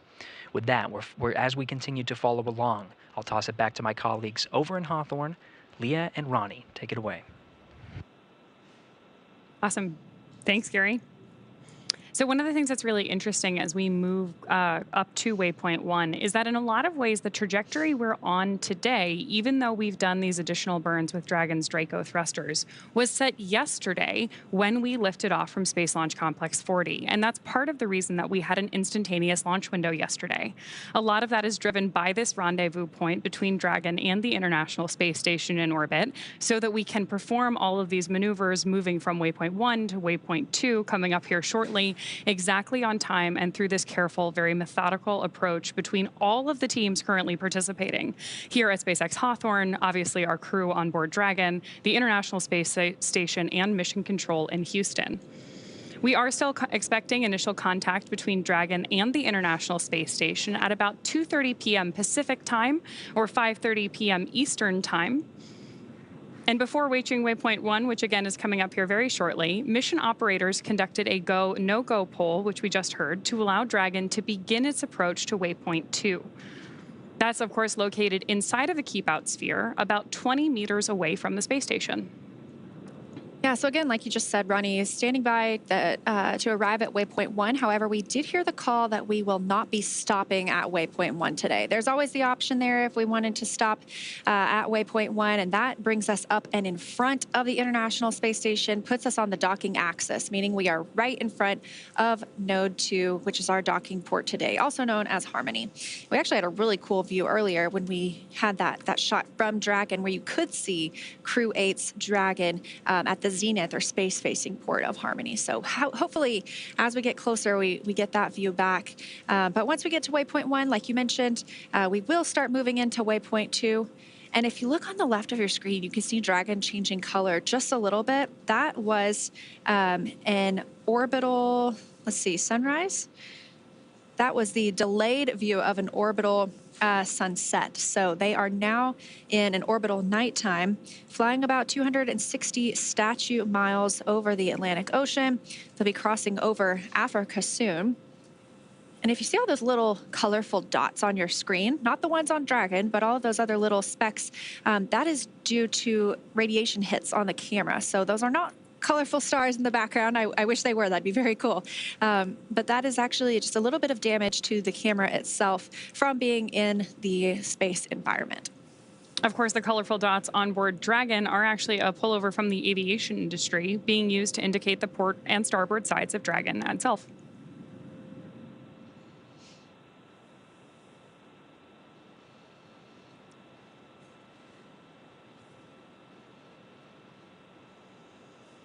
We've talked a little bit about the, obviously, Dragon Freedom docking today with Crew-9, and then the Dragon with Crew-8 that arrived and is at the Zenith port of the Harmony module. But there are other visiting spacecraft on the space station right now.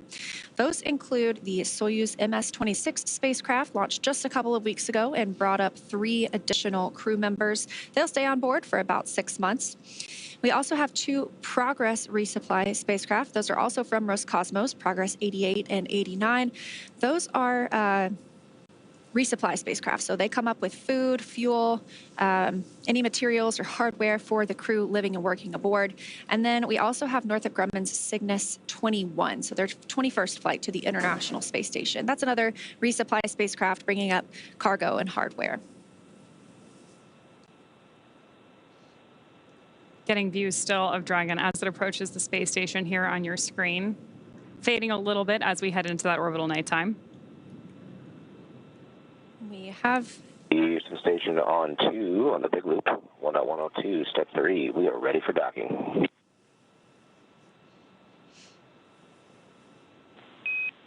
Houston copies, and at waypoint 2, Dragon will hold for approximately 5 minutes. Station copies. In correction on previous call, we're in step 3 on step 2. Houston copies. That sounds like NASA astronaut Matt Dominic. He is monitoring from inside the cupola.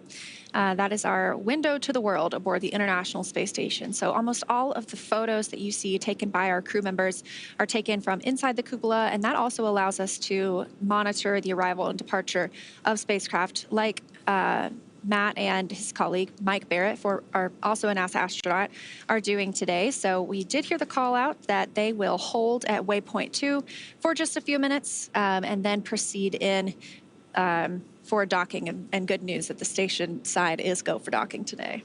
Yeah, that's really exciting to hear, especially because we have been working through all of these methodical, careful steps in the lead up to this docking effort.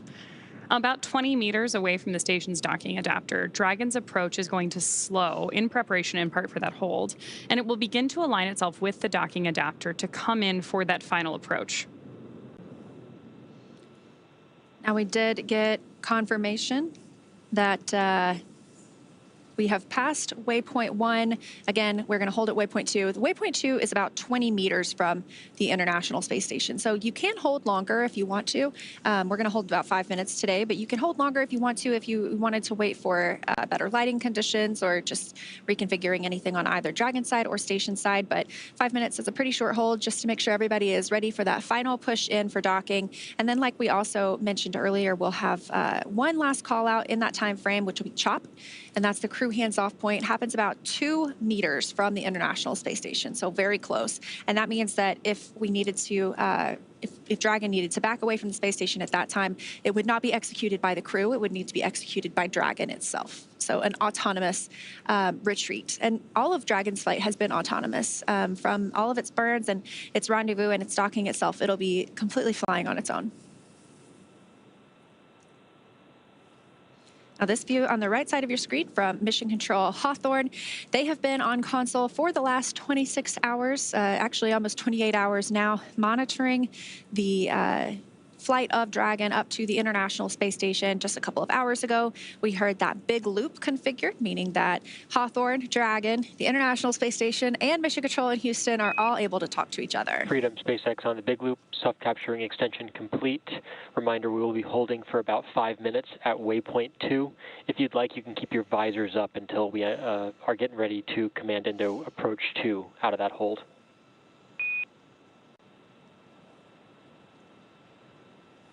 And Freedom copies, good self-dock ring extension. We're going to hold at waypoint 2. We'll keep visors up until then. And just to let you know, we are, station's pretty dark in the center line camera, looking at thermal until we get in closer. SpaceX copies. Sounds good. And yeah, expected for the lighting conditions and eclipse now. Should brighten up in approach 2 on center line.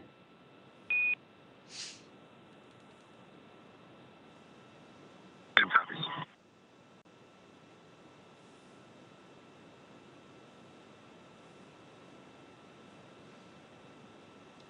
Good confirmation there from Mission Control that we obviously have our Crew-9 astronauts suited up and waiting to approach that waypoint 2. We also heard the call out from Mission Control there that the astronauts are welcome to leave their visors up.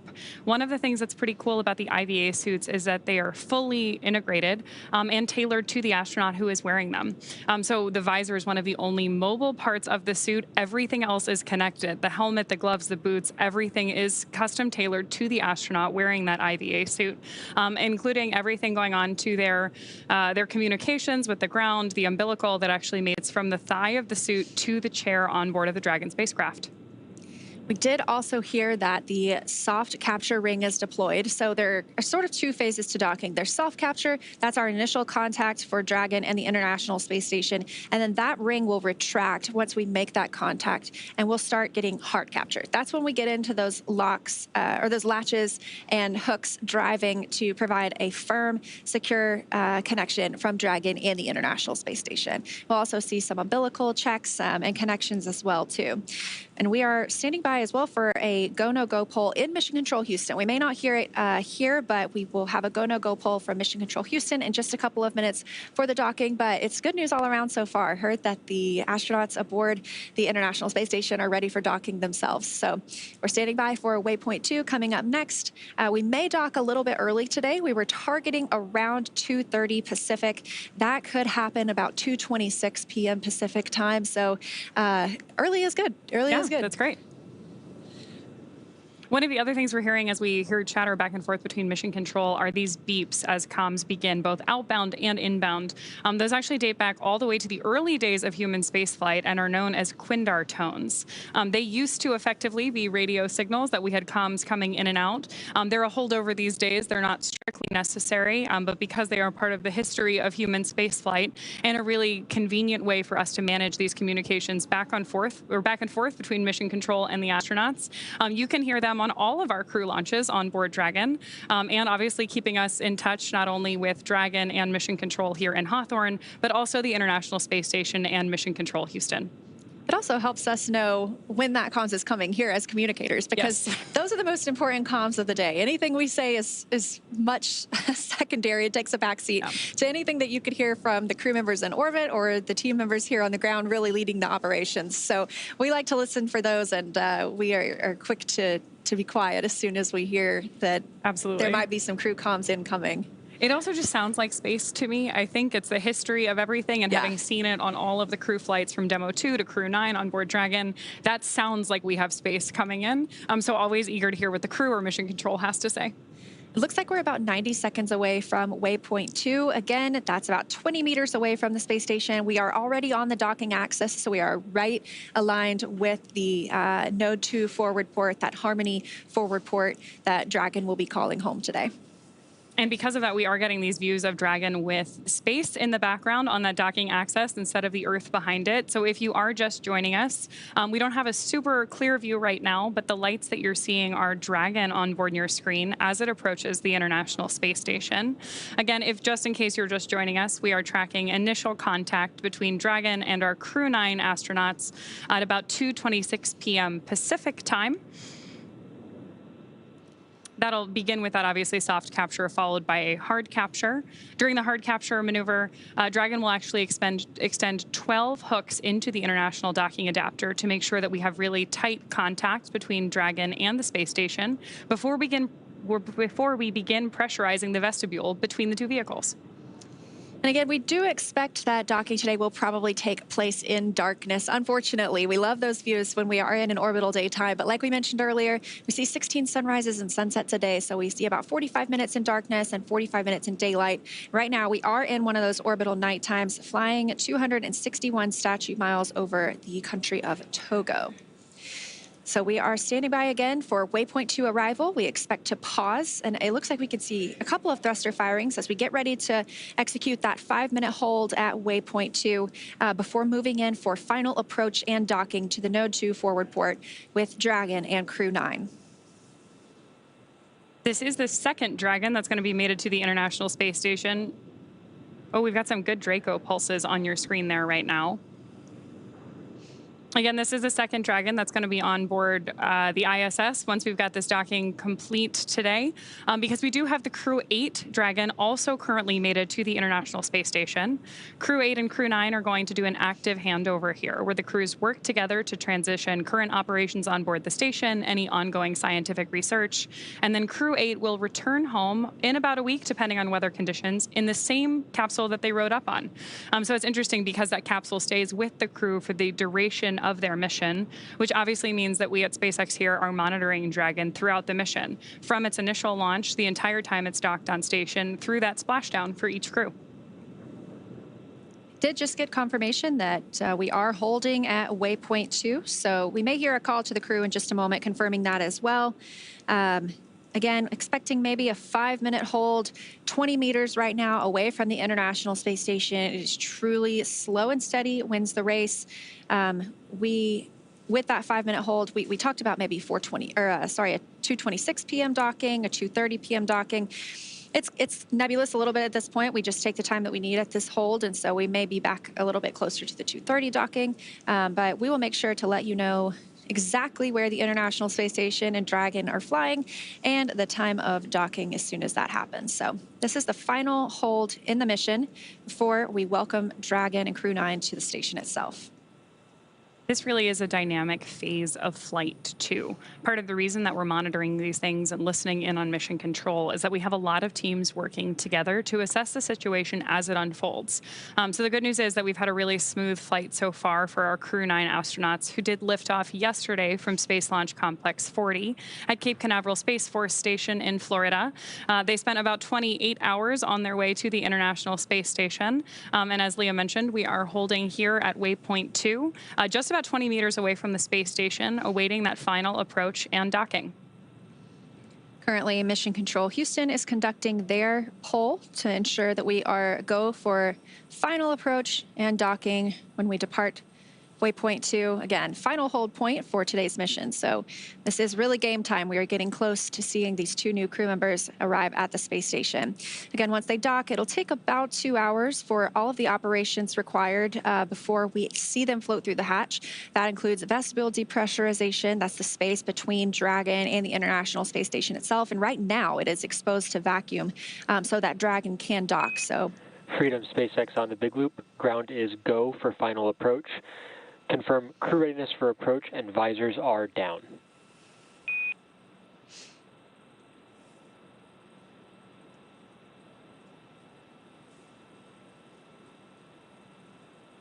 And SpaceX Freedom, visors down. We are go for docking. SpaceX copies.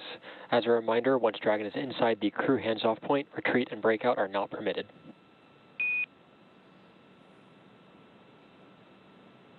Good copies.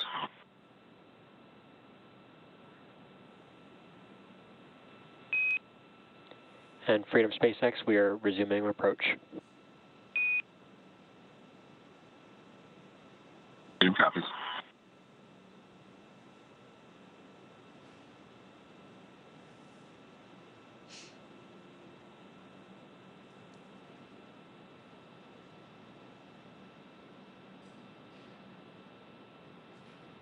Awesome news there from Mission Control, and of course, hearing our Crew-9 astronauts on board Dragon that we are go for docking.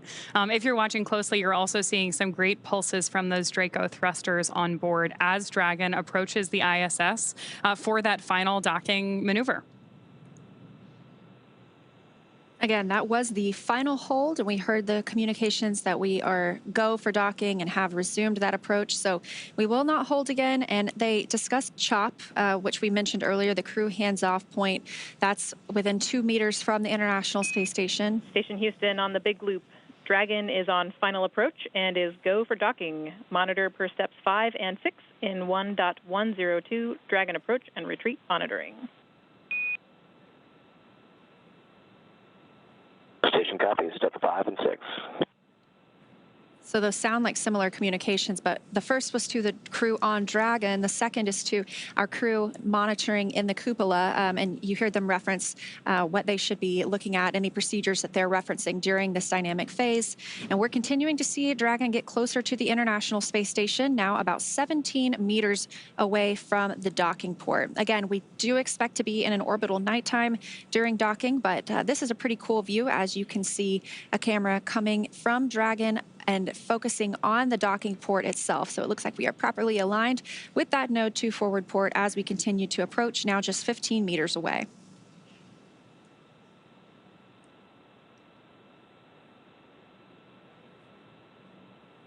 Seeing good real-time readouts on your screen there. Just in the upper right-hand corner, you can see our LiDAR geometry indicating how close we are to the International Space Station.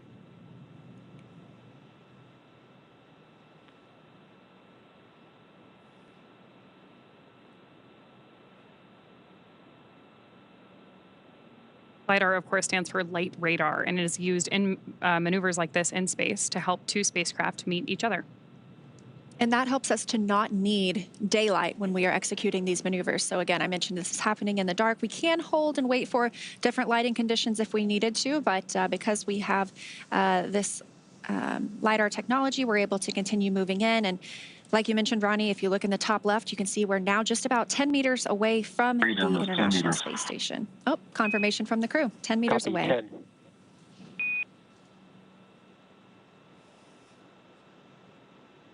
Of course, now we're also within that crew hands-off point, in large part because the autonomous systems on board Dragon, which we're getting kind of a representation of on your screen right now, are completing this final docking maneuver.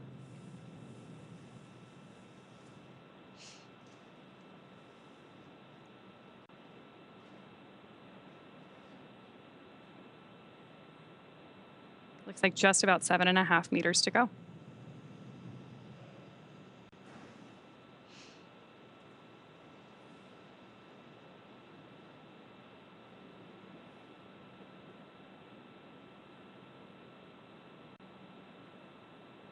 Again, first, we will be holding for soft capture. When that soft capture ring makes contact with the space station, that will then retract and begin hard capture. But docking for us is called at the time of soft capture. 5 meters.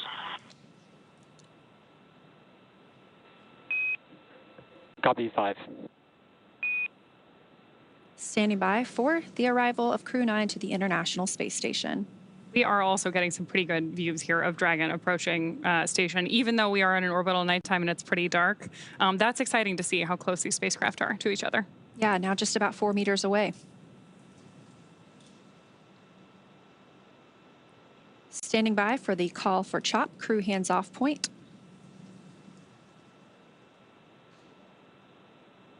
Freedom, 2 meters, hands off.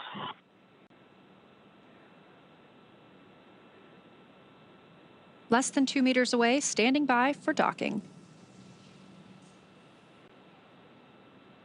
1 meter.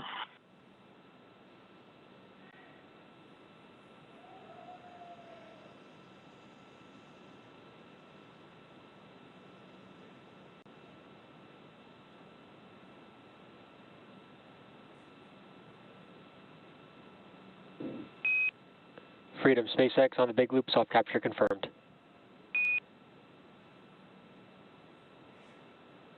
Freedom, copy. Speed soft capture. Crew-9 has arrived to the International Space Station, docking confirmed at 4:30 p.m. Central Time, 5:30 p.m. Eastern Time over Botswana. Now, we still have a few steps to complete before Dragon is securely attached to the station, so we're going to go ahead and follow those along as well. We are standing by for the hard capture sequence start, and then we will also hear a call out for hard docking complete. We're expecting that a little bit more than 10 minutes from now. Freedom SpaceX, ring retraction in progress.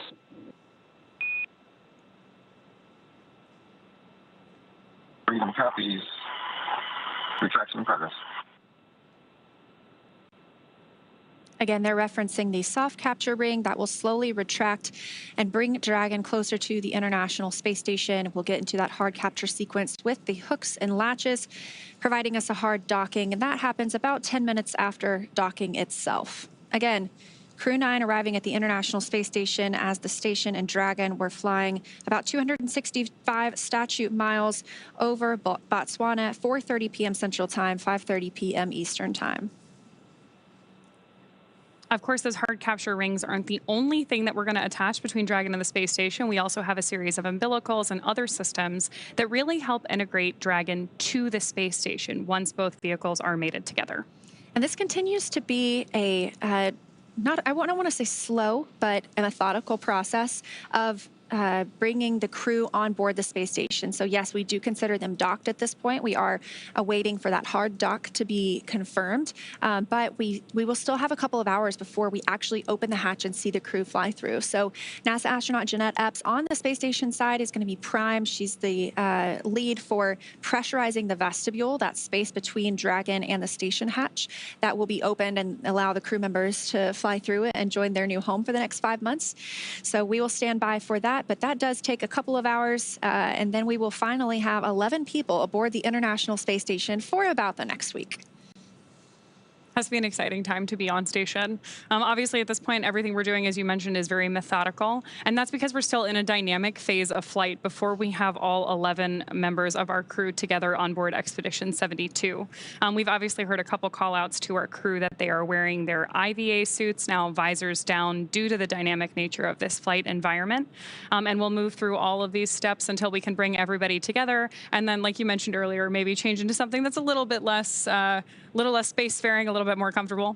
Yeah, we'll probably see them float through in something like their flight suits. You know, NASA astronauts typically wear blue flight suits, so we'll see what they show up in today. But I am definitely looking forward to seeing them float through the hatch. Now, again, we only have 2 crew members on Dragon today arriving, and the 2 empty seats that were with them will be occupied by NASA astronauts Butch, Wilmore, and Suni Williams upon their return sometime next February. So we will be excited to see them back on Earth as well. So it's about a 5-month stay for NASA astronaut Nick Hague and Alexander Gorbunov, who have just docked to the International Space Station. Again, that happening at 4:30 p.m. Central, 5:30 Eastern, just about 4 or 5 minutes ago now.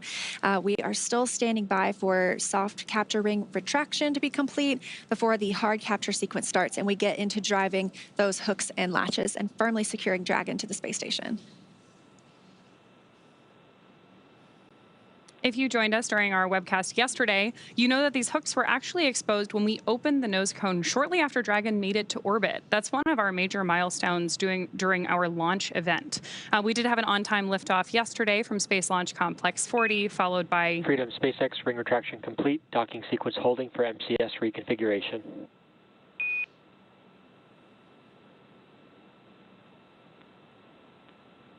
Copies holding for MCS reconfig.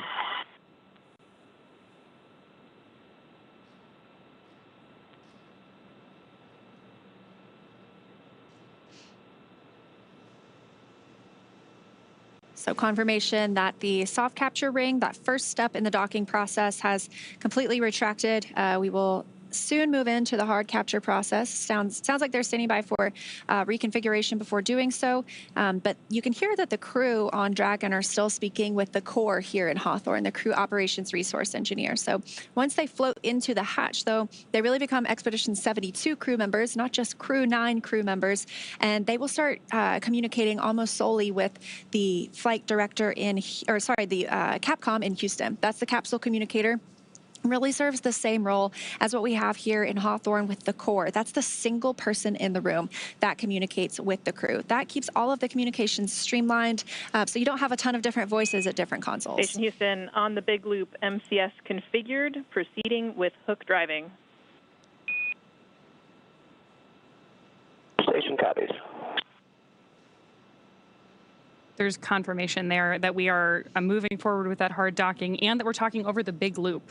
So as you mentioned earlier, right now we're all communicating each team with different key personnel to minimize the amount of crosstalk that we have, but everyone can hear each other. The big loop does include mission control here in SpaceX, mission control Houston, the Dragon spacecraft, and the International Space Station.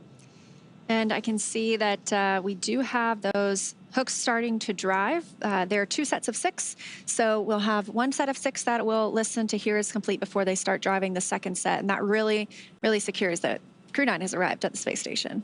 And we're getting good views of Crew-9 on your screen right now. Looking over their shoulders at their displays, obviously giving them information about their status as we continue to perform this hard capture sequence with the International Space Station.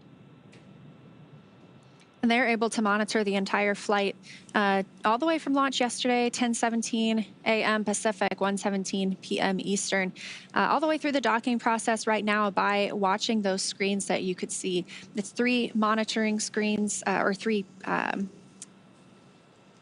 it is 3 monitoring screens. Display screens, yeah, there you go. And so they have the opportunity to continue monitoring there. However, they do also have the ability to take over and manually command the spacecraft if they needed to. But we didn't see that on this flight. It was a pretty smooth ride uphill for Dragon all the way to docking at the space station. Again, about 7 minutes ago now. We are continuing to watch the hooks drive and secure us to the International Space Station. Looks like we should have just about 5 minutes until we have confirmation of that hard docking completion. Currently expecting that at about 2:43 p.m. Pacific time.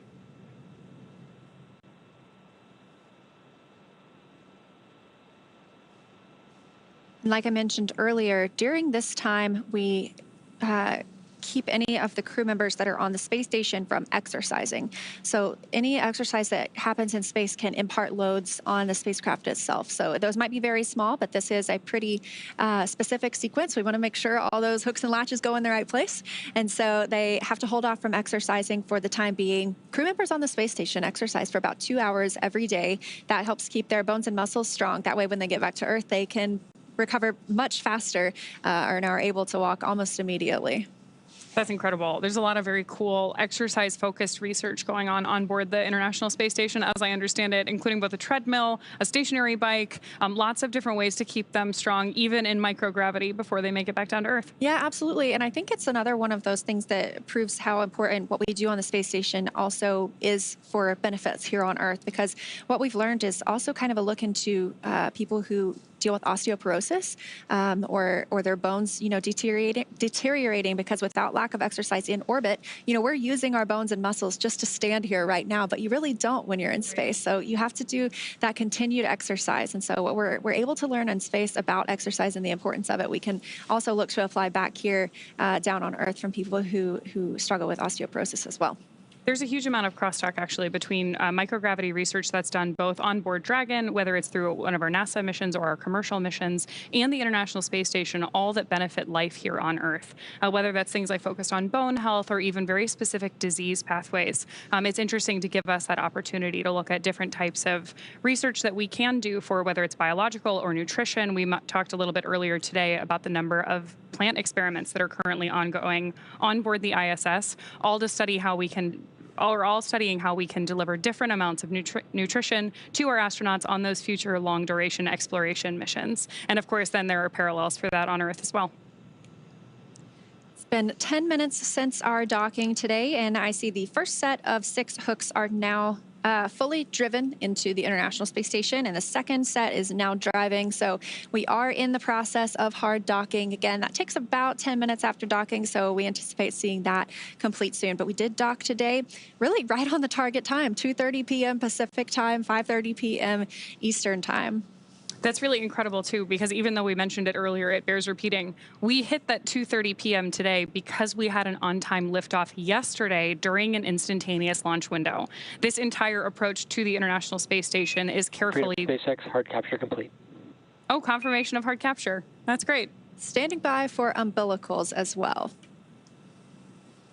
Copy. Hard capture complete. Welcome aboard, Freedom. Of course, now that Dragon has completed the docking sequence, the spacecraft needs to undergo a handful of checks, including hooking up that umbilical. I know you've been waiting a while.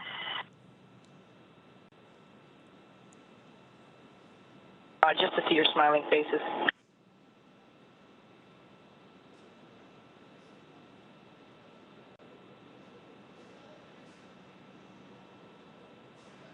Once we get those checks complete, we'll obviously be able to get those crew members united on either side of Dragon and the ISS right now. But the crew on board Dragon now gets a chance to get out of their spacesuits before moving into hatch operations.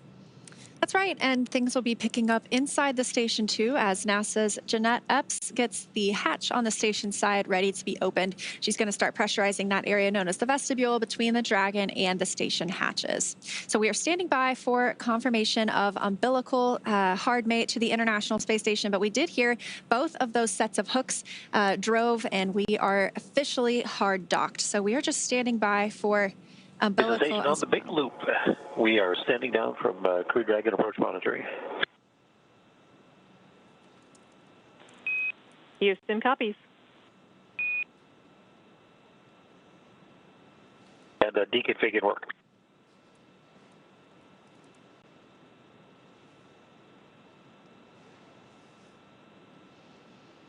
All right, again, we docked right on time here at 4:30 p.m. Central Time, 5:30 p.m. Eastern Time as Dragon and the International Space Station were flying over Botswana. And our teams in Mission Control Houston are continuing to monitor the arrival. So with Dragon docked, that's going to do it for us here in Hawthorne, but our coverage for Crew-9 will not stop here. In a minute, we're going to toss it to Gary in Mission Control Houston to take us through that vestibule depressurization effort and hatch opening, when we'll see NASA astronaut Nick Hague and Roscosmos astronaut Alexander Gorbunov float into the International Space Station. But first, let's quickly recap how they got here. First, of course, we began with suit up with both of our astronauts and Crew-9 members putting on their IVA suits. Then they rode out to the launch pad for vehicle ingress.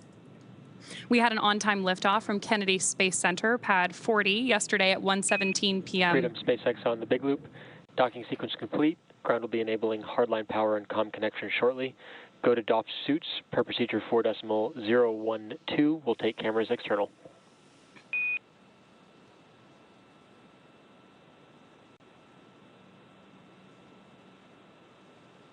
SpaceX Freedom copies. A little bit broken there, but you're putting in hardline comm. You gave us the go for suit doffing. Hey, firm Nick. Docking sequence is complete. We are enabling hardline power and comm connections. And Concur, yeah, you can go ahead and doff your suits in 4.012. I will take cameras external.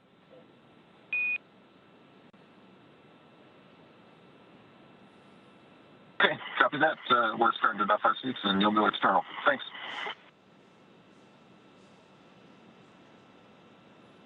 Confirmation for Mission Control there that we are go for suit doffing for our Crew-9 astronauts. Again, we are following up from a successful on-time launch yesterday from Space Launch Complex 40 at 1:17 p.m. Eastern. That was followed by a Stage 1 landing of our booster on Landing Zone 1. So that was a return to launch site landing, which we had great coverage of on our webcast if you want to take a look at that. That, of course, was followed by Dragon separation into a nominal orbit to set our Crew-9 team on their 28-hour journey to the International Space Station. We saw 5 major burns on board Dragon and then confirmed docking just a couple of minutes ago at 2:30 p.m. Pacific, 5:30 p.m. Eastern today, Sunday, September 29th. And now that Crew-9 has arrived, we're turning our focus and looking ahead to the return of Crew-8. They're going to be taking you, or will be taking you along, as they return home after their long-duration stay aboard the space station. We're still looking at the return dates. That involves especially weather and at our splashdown location. So those will be announced on nasa.gov. Be sure to tune in as NASA and SpaceX bring you live coverage every step of their journey.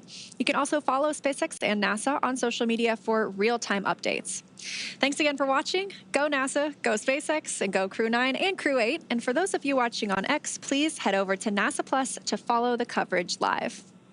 Really appreciate you being with us here in Hawthorne today, Leah. It's always good to have NASA on site. And of course, thank you all for tuning in to follow our coverage today. It's a great day for spaceflight, so I'm going to turn it over to my colleague Gary Jordan at NASA's Johnson Space Center in Houston to continue sharing the mission as the crew prepares to board their home for the next 5 months. That's the International Space Station. Thank you.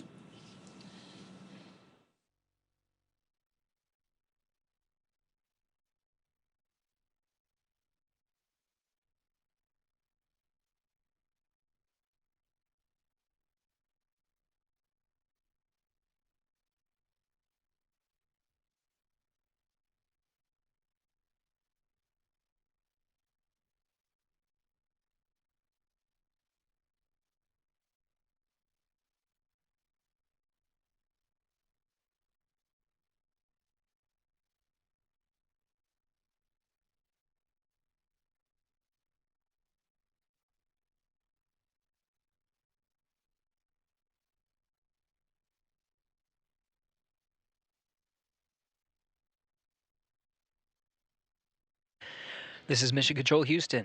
Thanks to our colleagues over at SpaceX. Houston Dragon, sound check on the cabin mic. Dragon, Houston has you loud and clear. How me?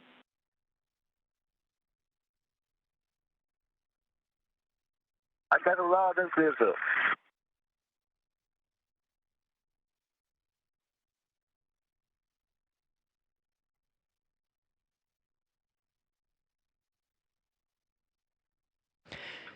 SpaceX Freedom.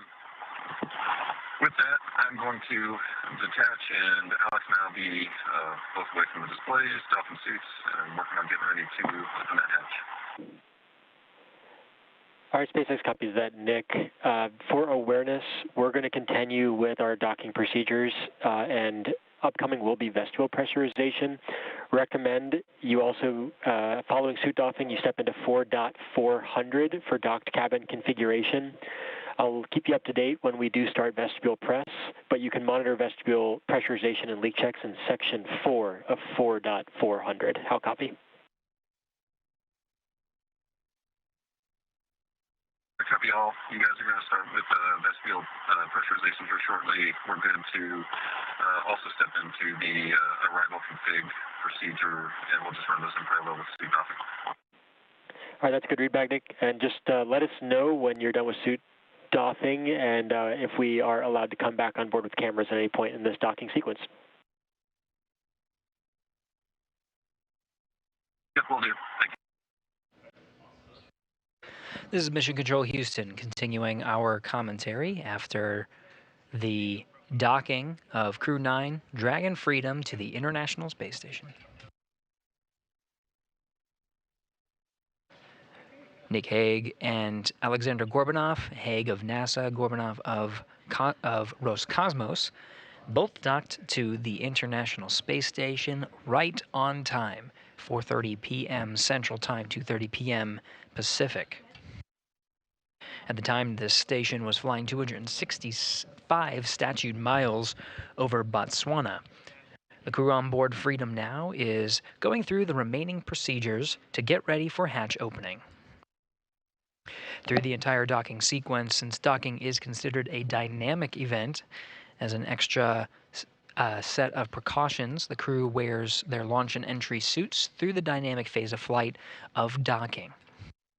The suits are a protective measure just in case of any pressure loss in the cabin throughout the entire sequence. Station Houston on the big loop for pressurization and ingress part 1.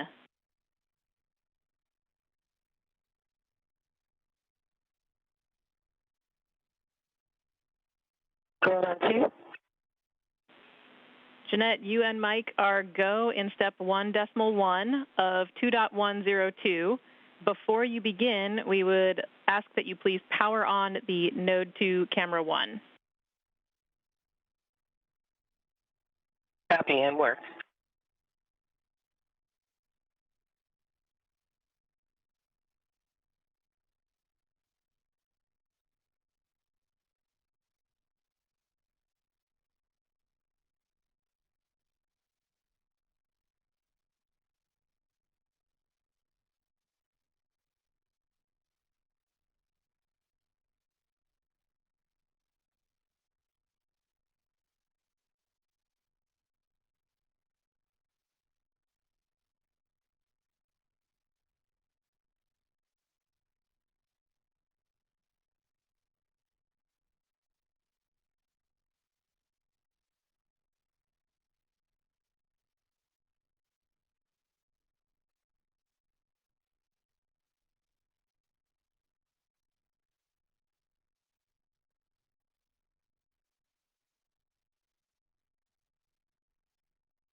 This is Mission Control Houston. We're covering the hatch opening operations after a successful docking at 4:30 p.m. Central Time. Crew-9 arrived aboard the International Space Station. Now it's just a matter of getting the hatches open to welcome the crew aboard the orbiting complex. Sequence of events happening on both ends of the hatches. On the Dragon Freedom side, NASA astronaut Nick Hague and Roscosmos cosmonaut Alexander Gorbunov are going through a series of sequences and steps to doff or take off their suits they used and wore as a protective measure through this dynamic phase of flight of docking. After taking off their suits, they'll also undergo a number of steps led by the core over in the Hawthorne Mission Control and SpaceX Mission Control in Hawthorne, California. The core there will be relaying steps up to the crew. We may hear those steps on the big loop. And those steps are closing out the cabin inside Dragon Freedom to prepare for the hatch opening sequence.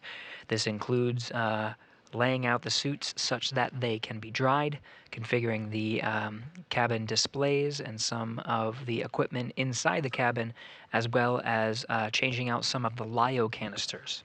These canisters allow for the scrubbing of carbon dioxide inside the cabin of Dragon Freedom. These are typical closeout procedures through every Dragon docking that we have undergone so far, just to make sure that Dragon... Station on the big loop. We see the DBDT 0.01 minus 0.01. The cabin press hasn't changed. Want to be sure that's close enough to zero to be zero.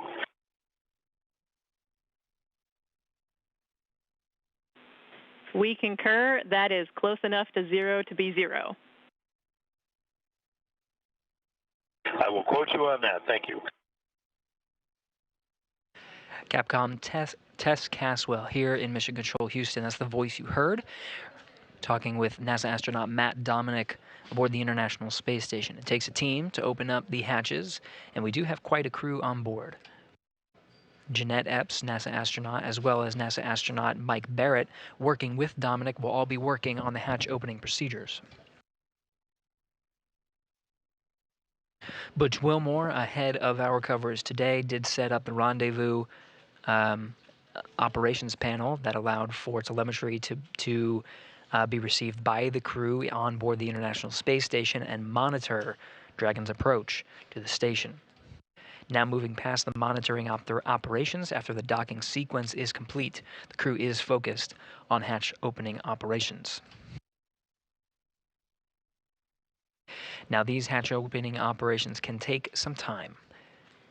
The docking port on the forward end of the International Space Station with the International Docking Adapter before Crew-9's arrival has been exposed to vacuum, including the sun and the sun shining directly on the docking interface, as well as shade and orbital nighttime. These can introduce some significant temperature swings inside the docking ring or inside the International Docking Adapter. So upon docking, whenever the Station on the big loop. Node 2 forward hatch is open. We copy, Mike, and when you get there, you are go in step 2.2.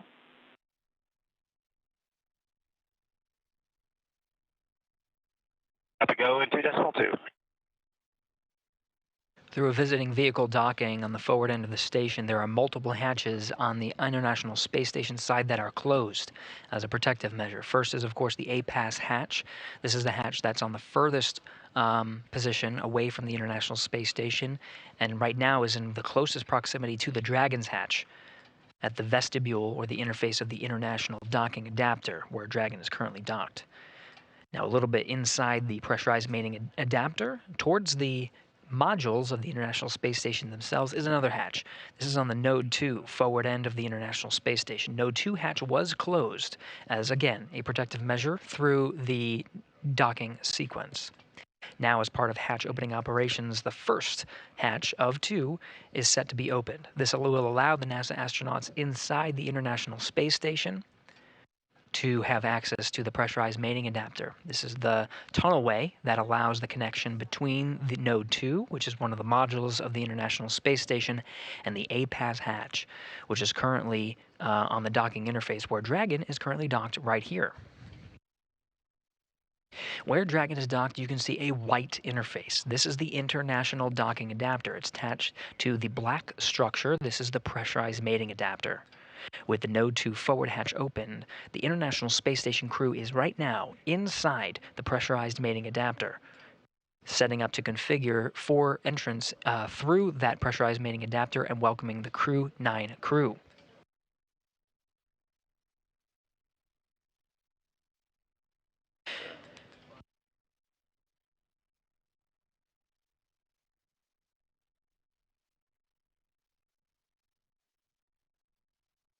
There's a couple of sequences that the International Space Station crew are undergoing right now. In fact, as part of the hatch opening sequences, we may start to get internal views from inside the International Space Station that we'll be able to show you. Crew will work in tandem to start outfitting the hatch itself, as well as they'll run some tubes inside the pressurized mating adapter. They'll be orange, and what those do is they allow for the circulation of air. With the hatch closed, sometimes there can be pockets of carbon dioxide that you just want to filter out as part of the hatch opening sequences, again as a safety measure. This is one of those quirks when working in microgravity.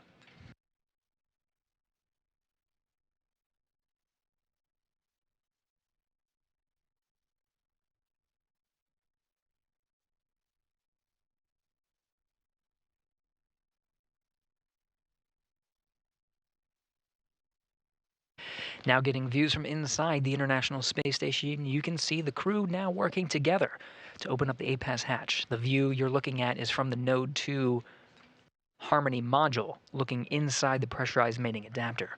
This is NASA astronaut Jeanette Epps, one of the NASA astronauts assigned with the hatch opening operations. Station on the big loop, as step 2.4 A-Pass equalization valve closed at 21:58. Houston copies 21:58.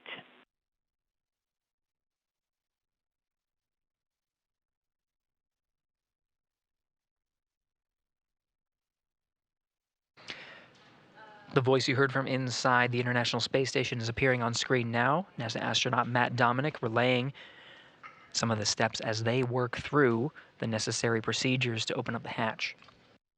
Now, what we didn't talk about so far is on the other side of the A-Pass hatch is what's called a vestibule. It's a gap between the two hatches of the International Space Station and Dragon.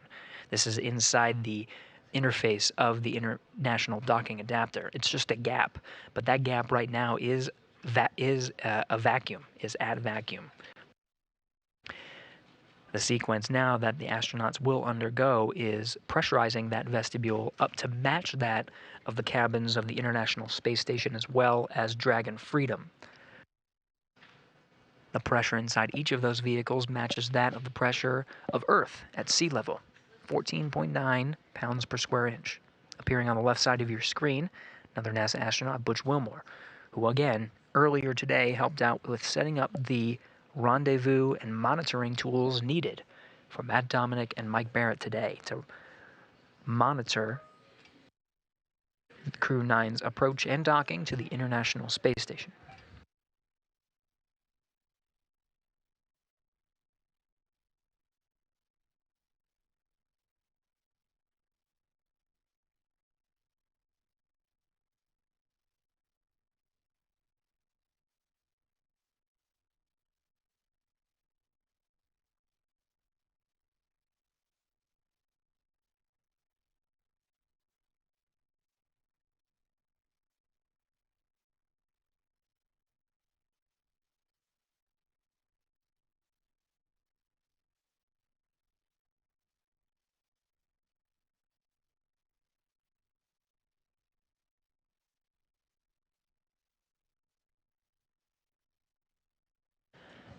Procedures for hatch opening sequences do not need to be memorized by the astronauts on board.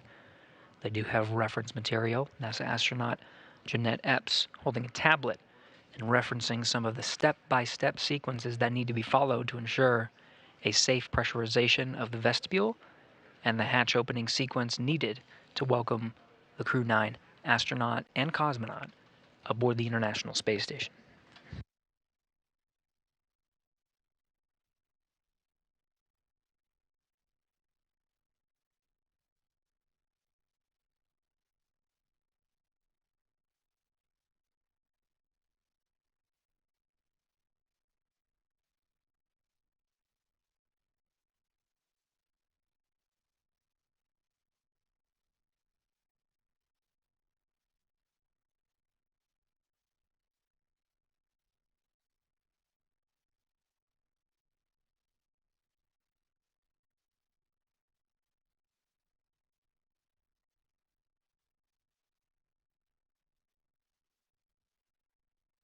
Teams aboard the International Space Station working with the flight control teams both in Hawthorne as well as here in Mission Control Houston.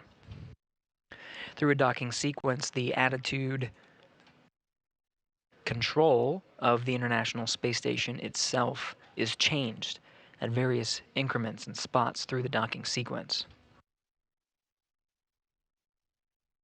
As a visiting vehicle approaches the International Space Station, some of the thrusters and what are called desats, which allow the dampening of a control moment gyro to reset it once it reaches maximum rotation velocity, are disabled. And prior to a hard dock, the station is on control moment gyros only. The attitude determination control officer here in Mission Control Houston is reconfiguring the station's attitude control such that some of the attitude control assets are being re-enabled, including some of the desats and thrusters.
Dragon Freedom and the International Space Station flying together over the Earth.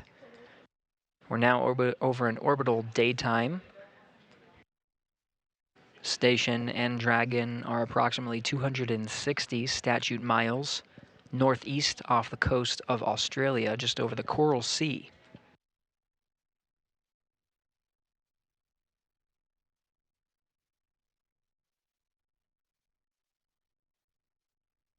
We're a little more than 30 minutes after the docking of Dragon Freedom to the International Space Station. That docking again occurred at 4:30 p.m. Central Time, 2:30 p.m. East, 2:30 p.m. Pacific, 5:30 p.m. Eastern. Again, all the teams are working on the hatch opening operations. Commander Nick Hague and Mission Specialist Alexander Gorbunov inside Dragon, the view of which you can see right here, are undergoing suit doffing procedures, taking off their suits and configuring the Dragon cabin for the hatch opening sequence, including opening up of the Dragon hatch on their side. In the meantime, NASA astronauts inside the International Space Station are working on opening up the hatches on the station side. To the right of this view, where Dragon is currently attached to the station, is the International Docking Adapter that meets the two hatches, Dragon and International Space Station A-Pass hatches. And right on the right of your screen there, you can see the pathway on the right that's down through the pressurized mating adapter, the black structure there on the left. You can sort of make it out, but on the towards the very back end of the pressurized mating adapter is a hatch. That's the one they're going to be working on opening. But first comes the pressurization of the vestibule in between the two hatches. That vestibule currently is at vacuum, and it's going to take some time to bring up to vacuum. In fact, it happens in a couple of steps. Right now, from vacuum, it needs to be brought up to 14.7 psi. It's not done in one swoop. It's done incrementally. First, it's brought up to 5 pounds per square inch and held there. Freedom SpaceX for awareness. ISS power connection established.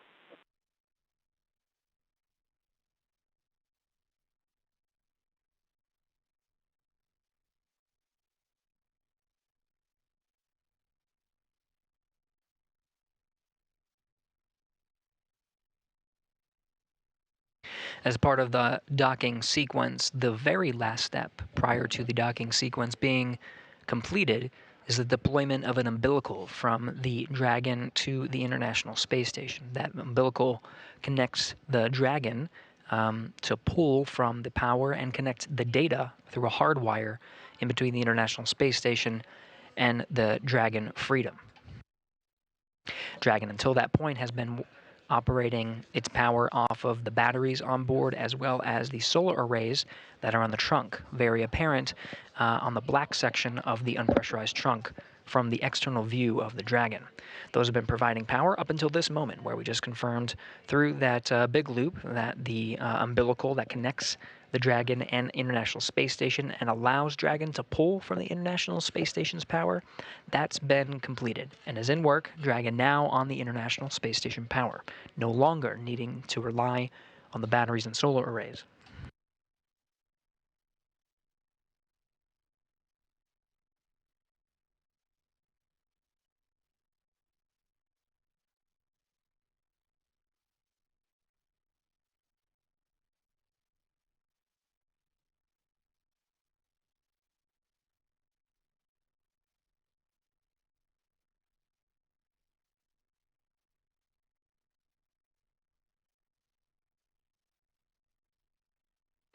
We're getting views, live views from the International Space Station as it flies 257 statute miles over the Pacific Ocean. These views are cameras being set up and configured inside Node 2 by the NASA astronauts themselves to provide views from the station to us down here on the ground to monitor the operations. Of course, aside from opening up the hatches, will be a welcoming ceremony. We'll see the smiling faces of Nick Hague and Alexander Gorbunov enter into the International Space Station and be welcomed. Freedom for a status. Ready to copy.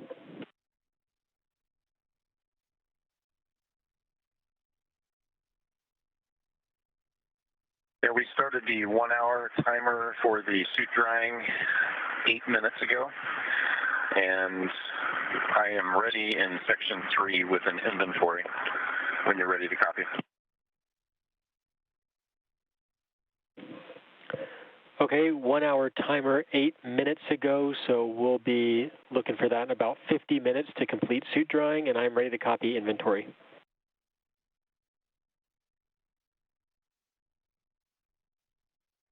Okay, for water, in bag 201, consumed 2 bottles.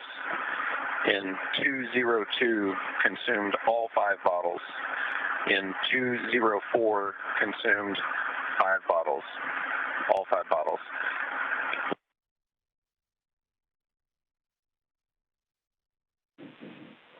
All right, we copy that.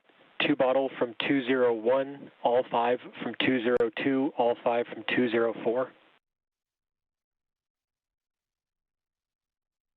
That's a good readback, and that includes the flush bottle we're going to use here shortly. For food, we consumed everything in 303, 304, and 1 meal from 308.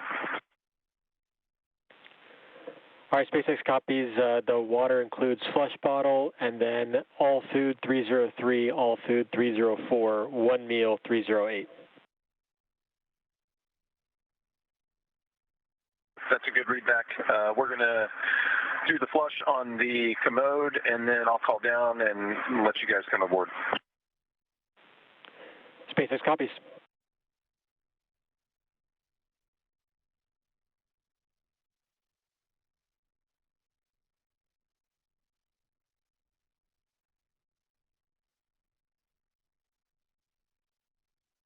That report comes from Commander Nick Hague aboard Dragon Freedom. Dragon outfitted with the necessary consumables between 2 crew members. Those consumables are tracked and reported to ground teams, so the amount of food and water on board is known for the ride both uphill and downhill. The teams want to make sure that the astronauts have what they need, both for nominal situations and situations in which additional orbits may be necessary for a returning crew to Earth. That is carefully tracked by the ground teams in order to make sure the astronauts have what they need.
Station and Dragon Houston on the big loop. For awareness, we are configuring Dragon for hardline audio.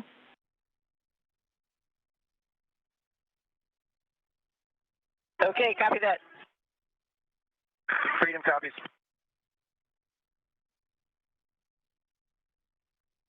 Now again, there is an umbilical that connects Dragon Freedom to the International Space Station. We did talk about the power. That power connection is confirmed. Dragon is pulling power from the International Space Station, no longer needing to rely on the solar arrays and batteries aboard. The umbilical also provides a data connection. The audio on board Dragon and aboard the International Space Station to this point has been configured separately through a big loop configuration and a wireless configuration That is the common communication for visiting vehicles that was used between the two spacecraft. Teams are now working to use the hardline data path that's enabled by the umbilical connecting Dragon to the International Space Station. Com checks on the hardline may be coming after that hardline is established. In the meantime, we continue to wait. Hatch opening operations are a game of patience. The vestibule again has been exposed to vacuum and the extreme thermal conditions of space, while the sun shines on it and is in a vacuum condition. The pressurization cannot proceed forward until some of those thermal conditions, which can introduce fluctuations into a reading of a pressure as it is brought up to the pressure of the International Space Station, they can fluctuate and provide a false reading of a leak. To counteract this, the teams simply wait.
Freedom, Houston, voice check on hardline comm.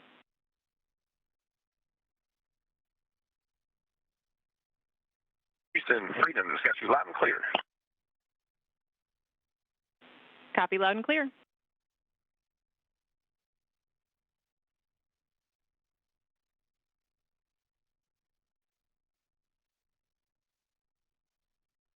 With that, the International Space Station Capcom Test Caswell has tested the hardline configuration enabled through that umbilical that connects Dragon Freedom to the International Space Station to the crew inside Freedom.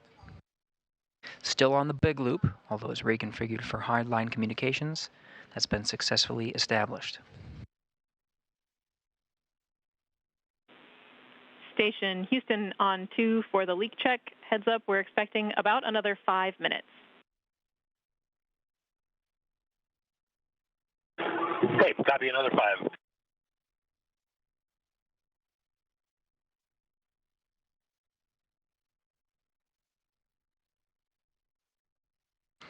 As a reminder, as the vestibule is pressurized in between the station hatch and the Dragon hatch, to ensure that the leak check is solid, it's just a matter of waiting. The vestibule's exposure to vacuum prior to Dragon's arrival introduces thermal fluctuations that can give a false reading of a leak. So when the vestibule is being pressurized, simply waiting can allow some of those thermal fluctuations to dampen out and get a very good reading of whether or not there is a leak on board. This is standard procedure with every docking to the International Space Station, of course, to this forward port. Just following procedures, allowing another few minutes to make sure that it's a good reading and there are no leaks before continuing to press for introducing more pressure into that vacuum space, that vestibule. Again, the target pressure that we're going for here is to match that of the International Space Station and Dragon cabins, 14.7 psi, pounds per square inch.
Station Houston on 2 for the leak check.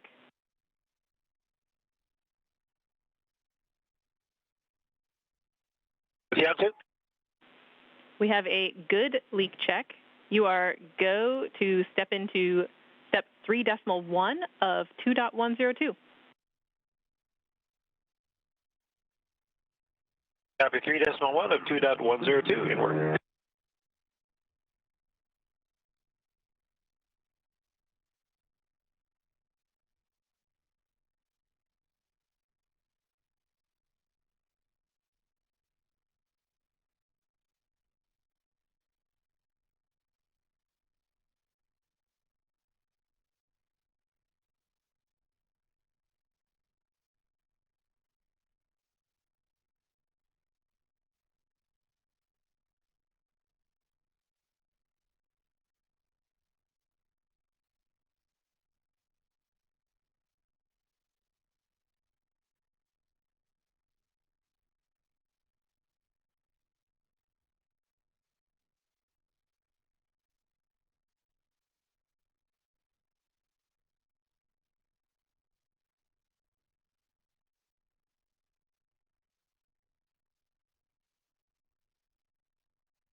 This is Mission Control Houston.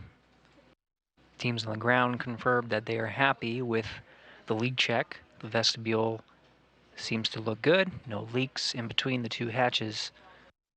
So the procedures that were referenced by the Capcom here in Mission Control Houston, that's Tess Caswell, the voice that you're hearing on the ground, are the steps needed to proceed with pressurizing the vestibule and turning the necessary valves and preparing the hatch for opening.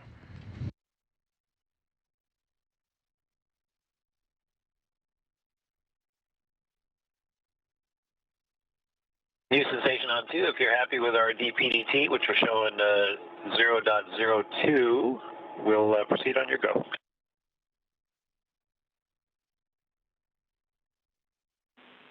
Station Houston, we concur. You are go in 3.2. Going 3.2 in work.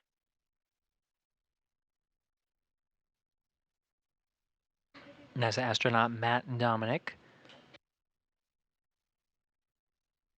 providing a read of what they're seeing inside the station of the pressure inside the vestibule. It's supposed to be pretty close to zero. International Space Station Flight Controller is pretty happy with the readout, so they're saying go to proceed. Again, this will be an incremental process to pressurize the vestibule in between Dragon and station. And SpaceX Freedom in 4.400, we're complete through Section 5, standing by Section 6. And you can come aboard. All right, SpaceX copies that. Freedom complete through Section 5, standing by in Section 6, 4.400. Brings cameras on board.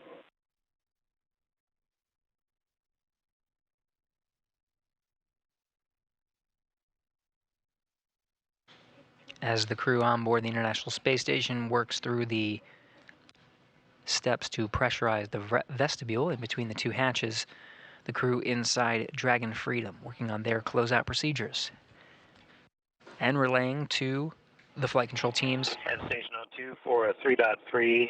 GMT is 2229. Copy 2229.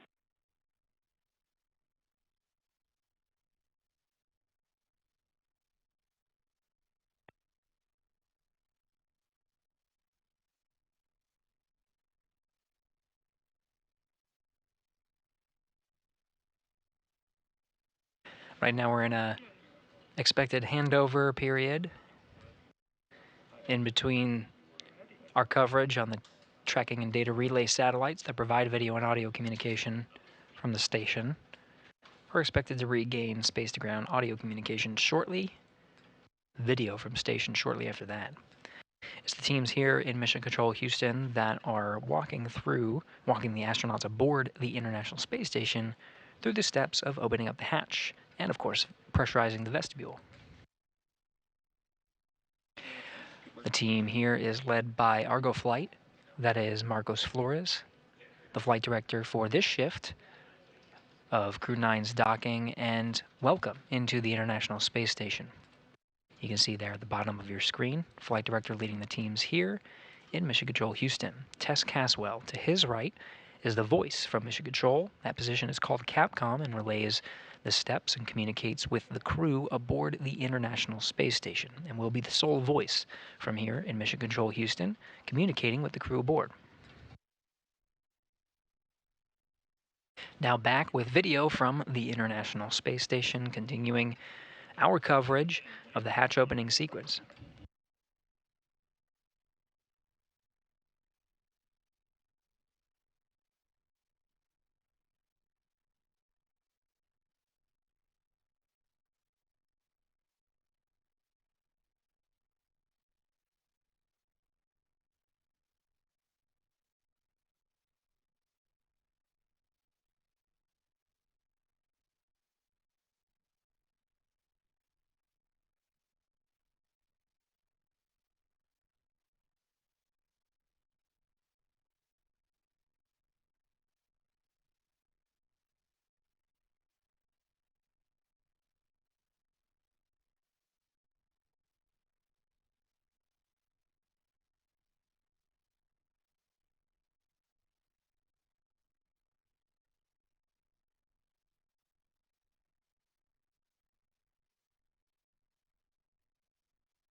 With the crew of Crew-9 enabling onboard video, we now have views from inside the cabin after docking. This is inside Dragon Freedom Live right now. NASA astronaut Nick Hague at the top of the screen. Just off to the right there, mission specialist Alexander Gorbunov, Roscosmos cosmonaut, the two of them, are working through the procedures to open up the hatch, configure the cabin that you're seeing there inside Dragon, before opening up the hatch and entering the International Space Station.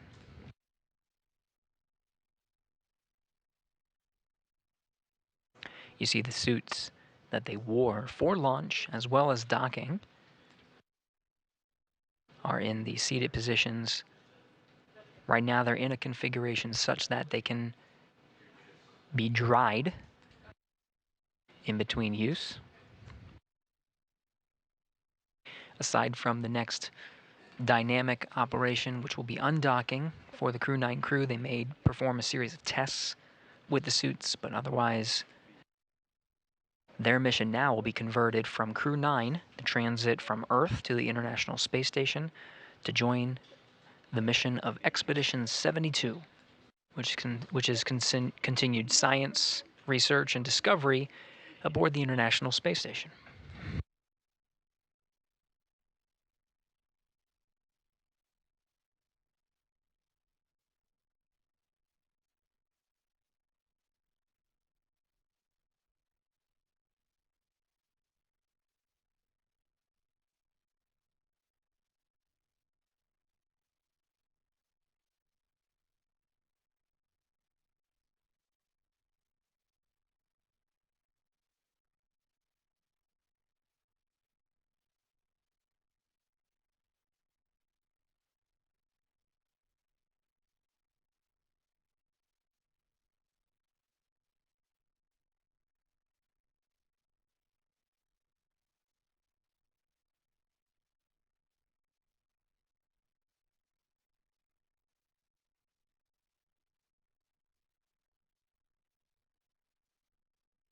Now getting views from the two spacecraft. Again, there is a hatch, multiple hatches actually.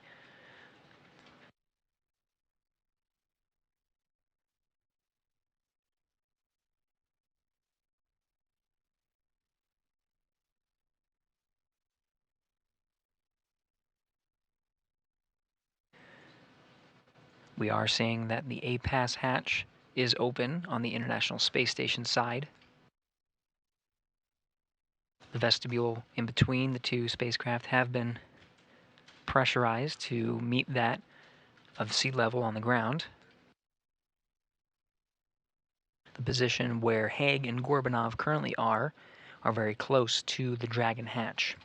Now with the A-Pass hatch opened, some of the flashes you were seeing from inside the pressurized mating adapter were cameras and the flashes of the cameras to inspect the hatch, make sure there's no foreign object debris, just a safety measure and precaution to make sure that nothing is in the way. That will be documented and relayed to the ground for inspection, make sure everything's good. Some of the many steps of these hatch opening procedures that we've been referencing.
This is Mission Control Houston following along. Again, the A-Pass hatch is open. This is the last hatch on the International Space Station side. There's one more hatch to go, and that's on the Dragon side.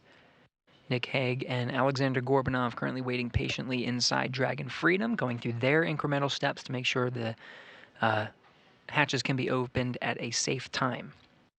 You saw the NASA astronauts in the pressurized mating adapter bring in white cloth. This is part of the procedures of outfitting the hatch for ingress. The hatch itself is metallic and has been exposed to vacuum. As a safety measure, the hatch itself is being covered with this white cloth. There's also a docking fixture that's used. It's sort of a pole that sticks out from the back end of the A-Pass hatch. That has been removed, as it is an obstacle to crews ingressing through that hatch. Working through the steps incrementally. The crew seems to be on the timeline right now, so we're expecting the hatch opening to happen within the next 30 minutes or so of Dragon. Right now we're looking at a gap in our video coverage from the station. Hoping to beat that gap so we can see some of the crew members enter. But we will be providing continuous coverage through that hatch opening and when the crew are formally welcomed on board the International Space Station. There will be a formal ceremony. In this shot that you're seeing right now, you can actually see the bell, ceremonial bell, which will be rung upon the ingress of the 2 crew members on board Dragon Freedom, welcoming them and joining Expedition 72, rounding out 11 members of 72.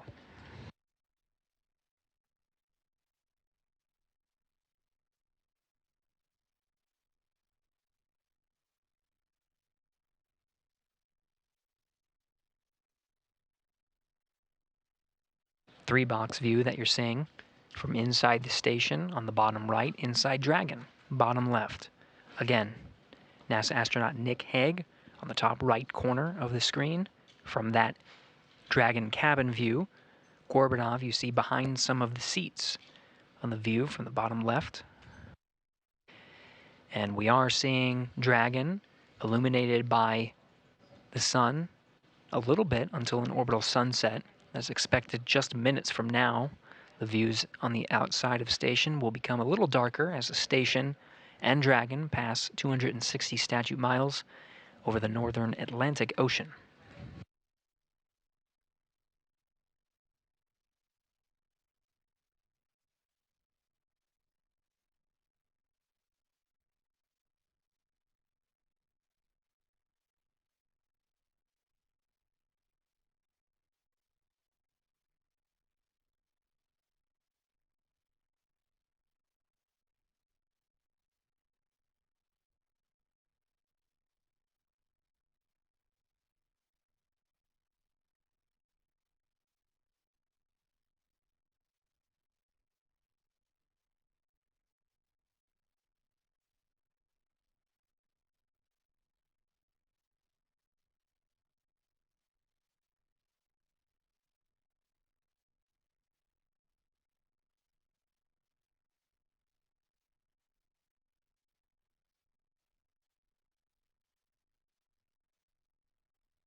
More Expedition 72 crew members starting to come into view. In the red shirt there on the left, Roscosmos cosmonaut Alexei Ovchinin, former crewmate of Nick Hague. On his Soyuz flight to the International Space Station, they rode together aboard a Soyuz to the International Space Station and joined for their expedition before returning, now reunited in space.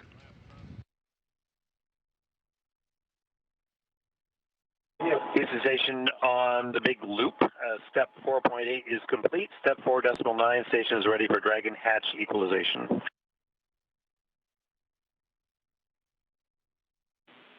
We copy, Mike. We are not quite ready on our side. We'll let you know when we are. Holding at 4.9. Mike Barrett relaying that the crew is ready for hatch equalization, doing a few things on the ground. SpaceX Freedom on the big loop. Crew's holding in 4.9. We're ready for the hatch to come open.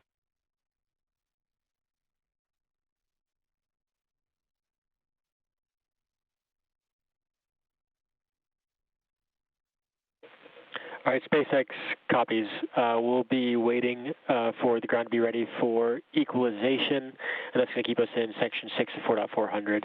You'll see state commands and the state change in step 6.2 when we're ready to go.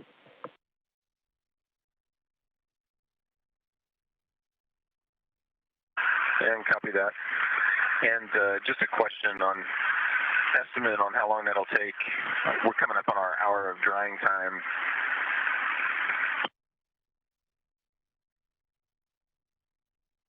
No, check that. We got 15 minutes. We'll just wait. Copy. Yeah, we're still a few minutes away from stepping into equalization, and we're tracking about just over 14 minutes left in dry time. We'll see if those deconflict, but we won't let the suit drying stop us from proceeding if we're already ready to step into that.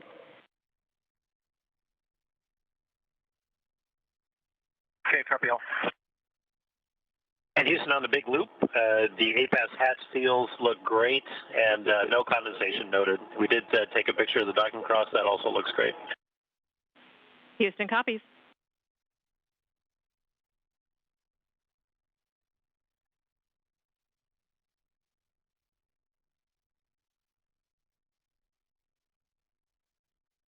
Crew aboard Station and Freedom eager to open up that hatch. Just need to make sure everything's set on the ground. Teams are carefully analyzing all the data to make sure they are ready for that hatch equalization. In the meantime, you saw the crew did an inspection of the APAS hatch, the one that's open there in the background, just on the far end of the pressurized mating adapter. That has again been outfitted for safety precautions with claws. The docking cross has been removed, an obstacle from egress. In addition to noting and inspecting the APAS hatch, taking photographs for the ground to analyze, the crew did report that the APAS hatch looks great. Good news. And allows for the teams to continue towards an on-time opening of the hatch and welcoming of the crew aboard the International Space Station. Again, Hague in the background of the Dragon cabin shot. Gorbunov there in the foreground. Aboard in Node 2, International Space Station on the right, NASA astronaut Don Pettit, part of the Soyuz crew that recently arrived aboard the International Space Station, commanded by Alexei Ovchinin.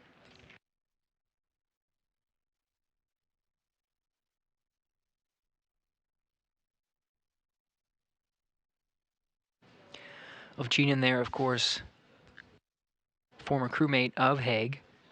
They launched together aboard their Soyuz mission to the International Space Station and will be reunited at the welcoming ceremony.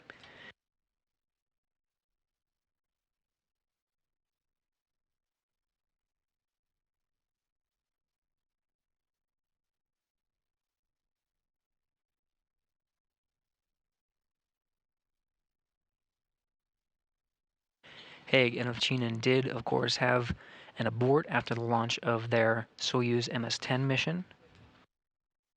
But both of them did get to go up and join the crews of Expedition 59 and 60, launching successfully aboard Soyuz MS-12 and completing their expedition aboard the International Space Station and safely returning to Earth. Again, the two reunited in space.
3 Roscosmos cosmonauts in view.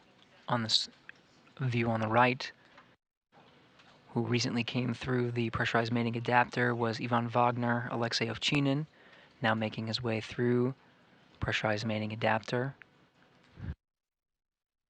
Alexander Gorbenkin currently taking the frame in the black shirt.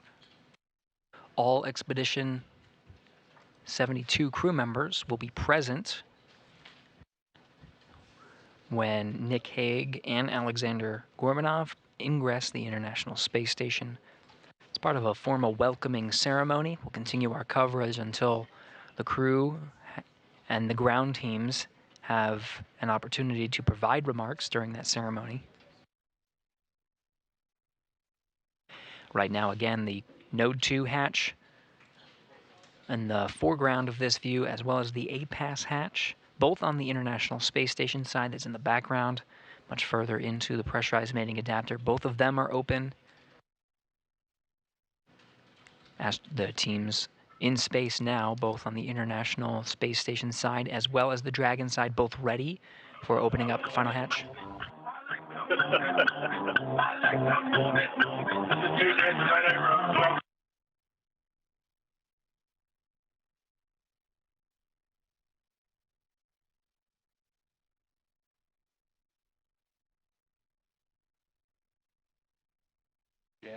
So again, the astronauts in space are ready to go, just waiting for those ground teams and finding ways to pass the time. Station and Dragon Houston on the big loop. Stand by for equalization. We're expecting it to take 3 to 4 minutes.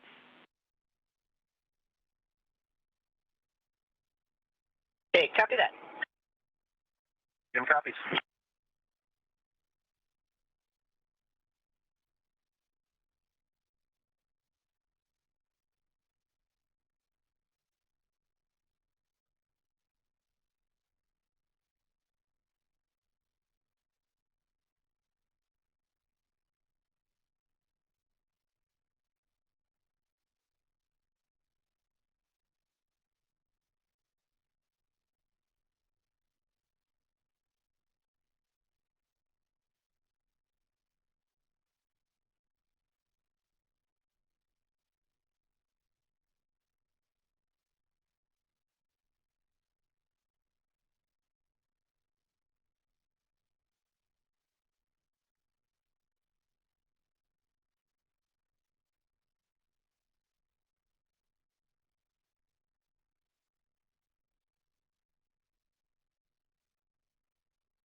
This is Mission Control Houston. For those tuning in, we're continuing to wait for one last step of allowing the hatch pressure to equalize before opening up the final hatch.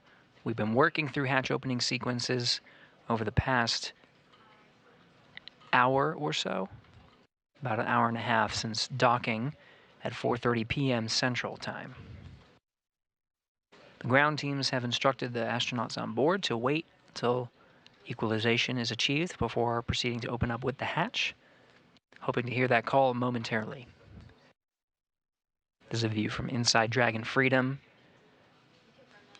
NASA astronaut Commander Nick Hague in the background there on the comms. Mission specialist Roscosmos cosmonaut Alexander Gorbunov there in the foreground.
This is Mission Control Houston.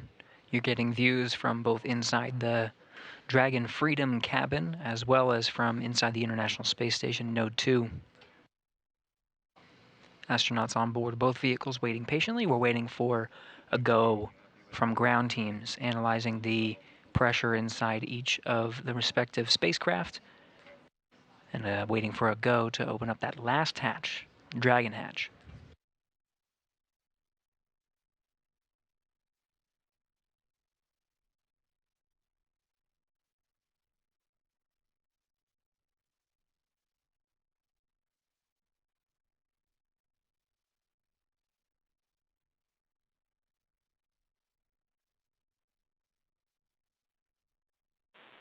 Freedom, SpaceX for suit dry.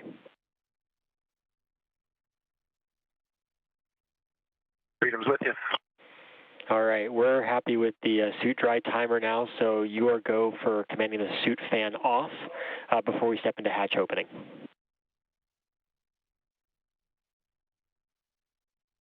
Okay, copy that. We'll turn off the suit fan.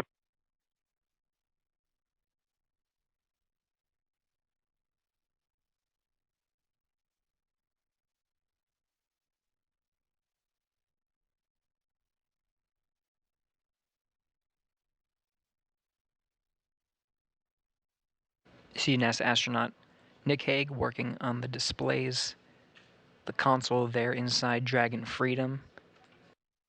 The command to disable those suit fans is on that console. Suit fan and suit drying procedures are done after doffing suits through various phases of space flight. For these two astronauts, after doffing the suits after orbital insertion, suit drying was part of the procedures there as well, before they were once again donned prior to the approach initiation burn. Those suits were doffed again after the docking sequence was complete. That includes a soft capture. Freedom SpaceX on the big loop. We see the suit fans are off. So at this time, you are go for hatch opening per the decal, followed by the remaining actions in 4.400, Section 6. Dragon copies. We're going to open the hatch per decal and then the remaining steps in section 6, 4.400. Good, readback, and we'll just follow up after hatch open on the completion of 4.012 as well, but we can go ahead and step into the hatch hops. Okay, copy that.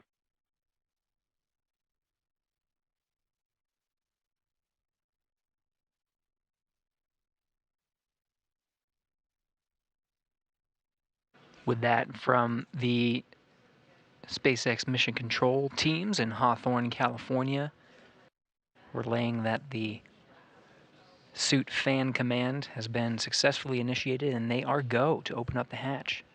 We got a great view from inside the space station here, and we're starting to see it illuminate.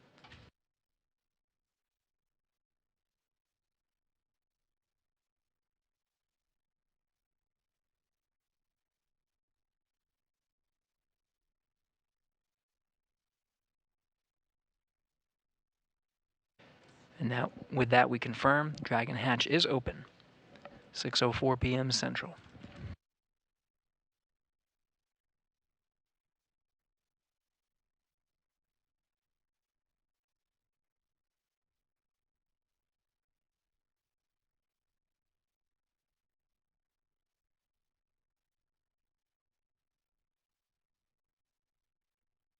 SpaceX Freedom hatch is open. Copy, hatch open.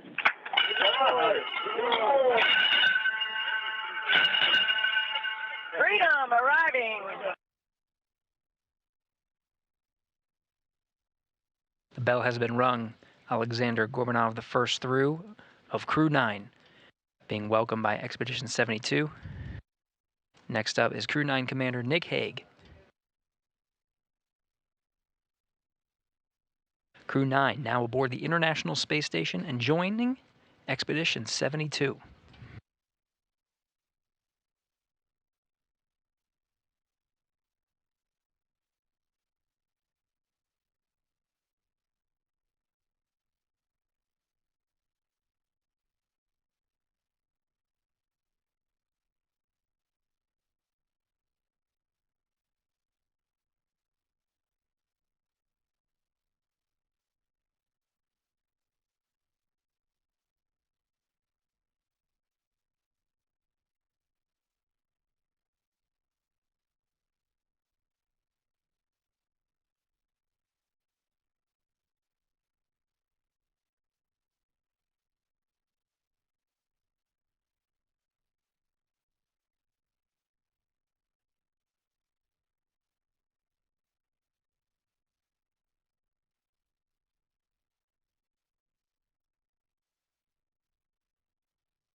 Again, Crew-9 on board the International Space Station.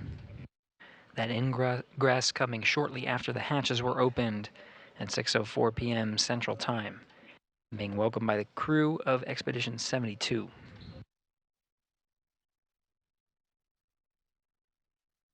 We're going to continue our coverage here.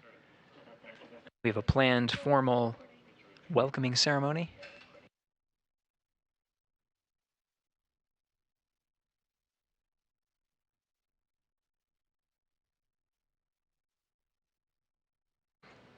However, we are coming up on an expected gap in our video communications from the International Space Station.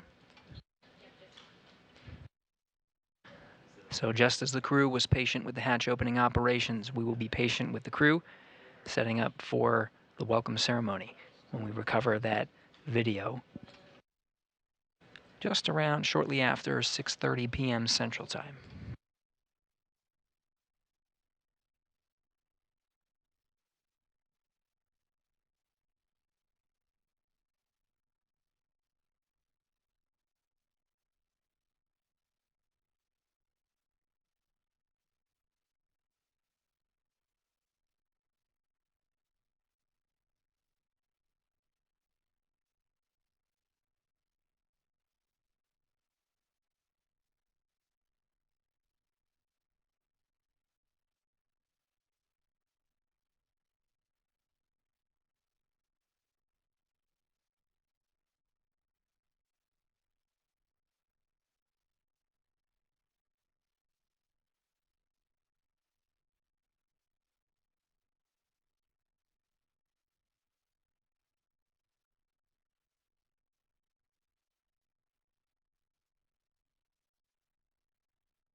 Again, Hague and Gorbunov on board the International Space Station. Gorbunov in frame right now, but they're going to take some time and speak with some of their crewmates. But we will be continuing our coverage through the formal welcoming ceremony.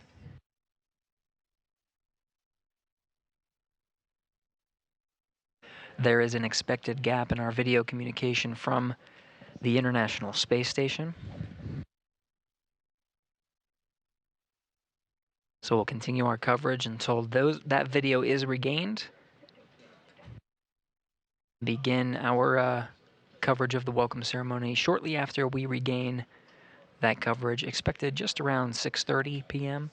It'll take some time for the crew to get set up and in position. We'll do a couple of technical checks and be right on our way. But in the meantime, stay tuned for the formal welcoming ceremony of Crew-9 to join Expedition 72.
Now in a short handover of our video and audio from the International Space Station as expected.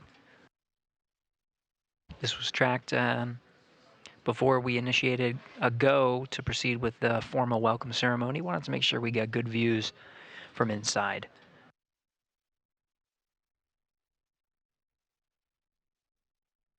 This handover is expected to last a couple of minutes before we regain views from on board. And we'll go through a couple of steps, setting up for good scenes before proceeding with the welcome ceremony itself. Teams in Mission Control Houston have been led by Flight Director Marcos Flores. Coming on console prior to the joint operations, just prior to the approach initiation burn. And following along all the way through docking, which happened right on time today, 4:30 p.m. Central Time. The crew then proceeded to close out the Dragon cabin, doff their suits, and get ready to enter the International Space Station. In 2.102, step 6.1, IMV duct installations complete. Your go for IMV fan activation. Houston copies. Nick, thanks.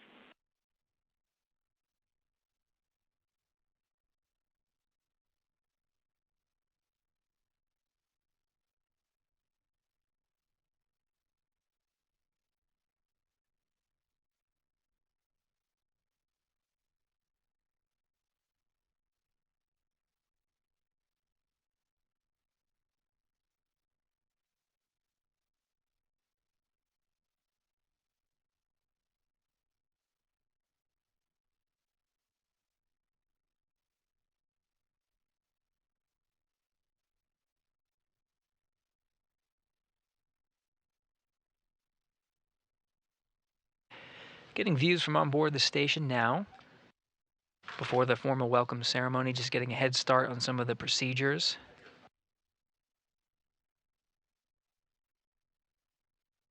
Around the welcome ceremony, stowage of some bags, closing out the Dragon cabin.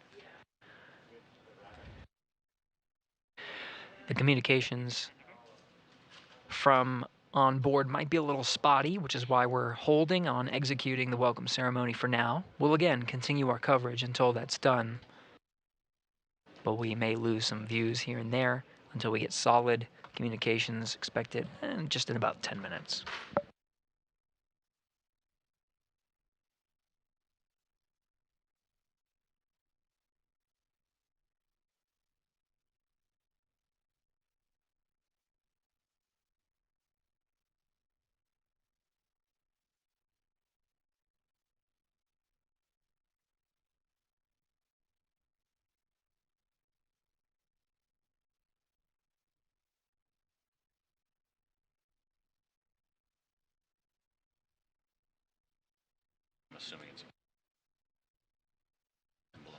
The two Dragon commanders now inside Freedom.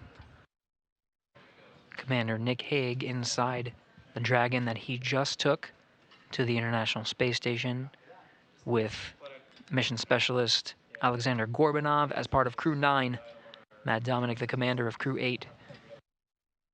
Today begins a 1-week-long handover period to set Crew-9 up for success as they join Expedition 72 and continue a long-duration stay aboard station of science and discovery.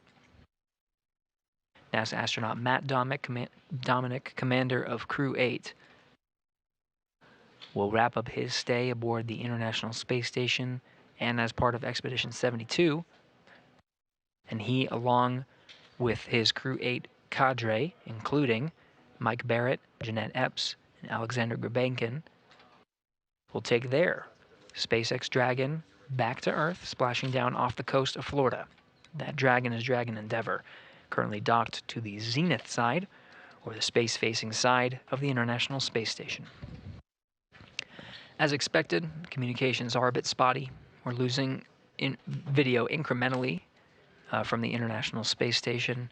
Should be a little bit more steady about 10 minutes from now, maybe less than 10 minutes.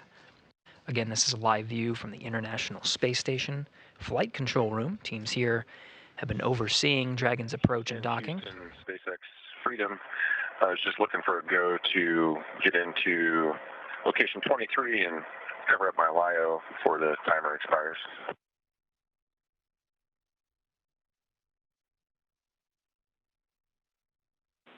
Checking, Nick.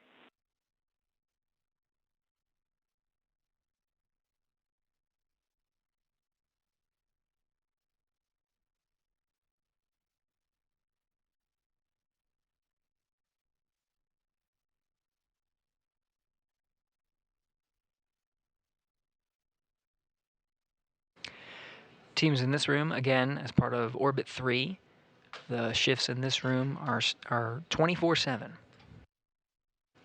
So 3 shifts per day, every day of the year, making sure that astronauts aboard the International Space Station, who have been there continuously for coming up on 24 years,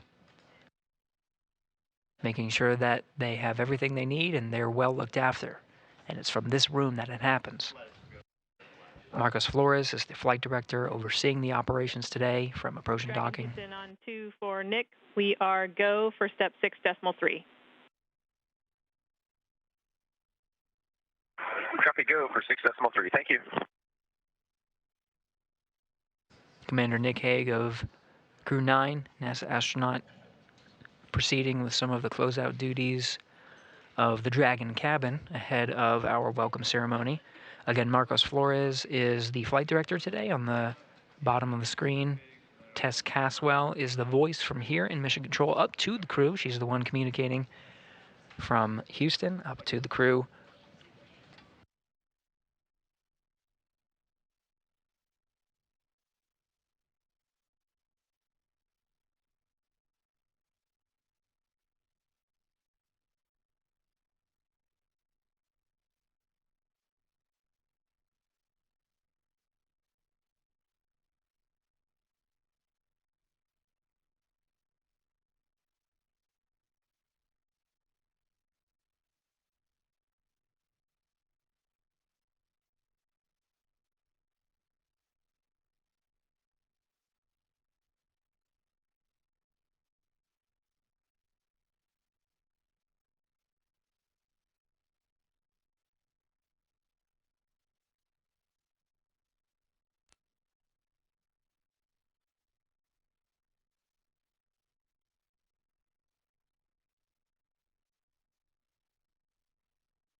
And SpaceX Freedom, step 6.5, the LIO cartridge is sealed and installed. That's cartridge 1's back in the active, sealed.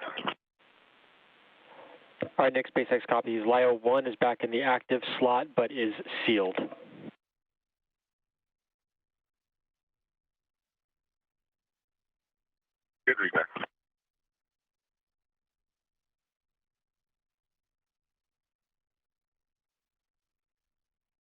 We're hearing conversations about the LiO cartridges. These are lithium hydroxide cartridges that provide scrubbing of carbon dioxide from the atmosphere. Station Houston, on to any available crew for PAO scene setup.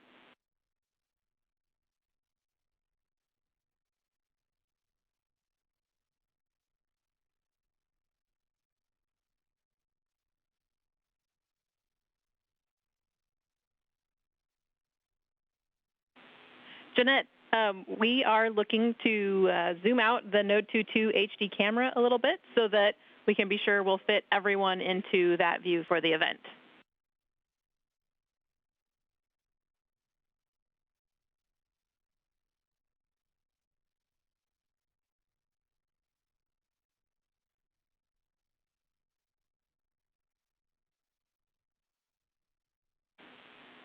We will take you up on that, Jeanette. Please move it back a little bit so we can get a wider field of view, make sure we can get everyone into the frame. Thank you.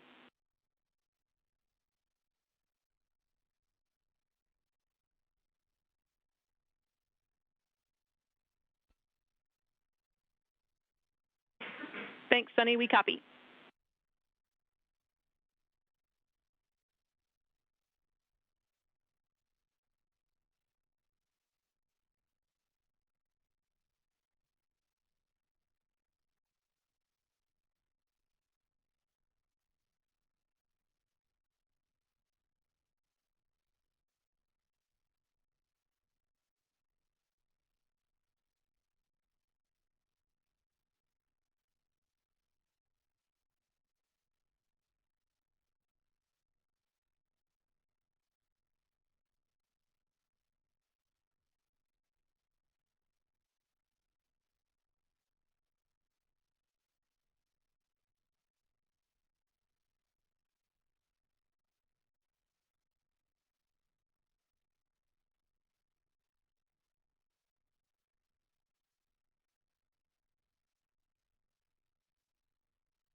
Okay, 5, 4, 3, 2, 1. How am I coming through?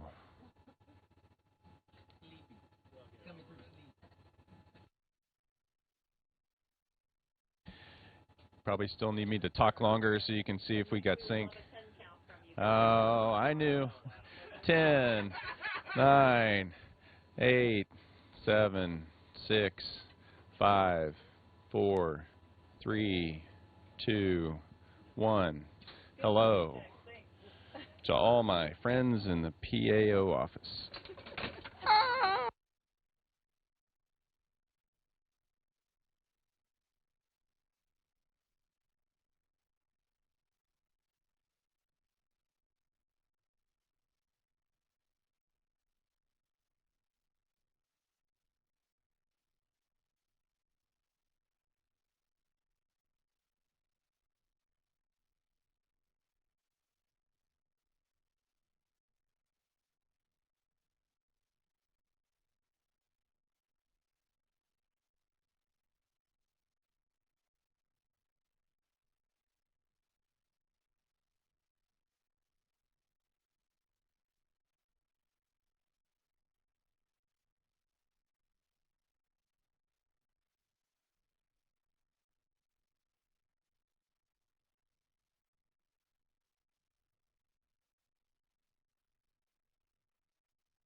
Time.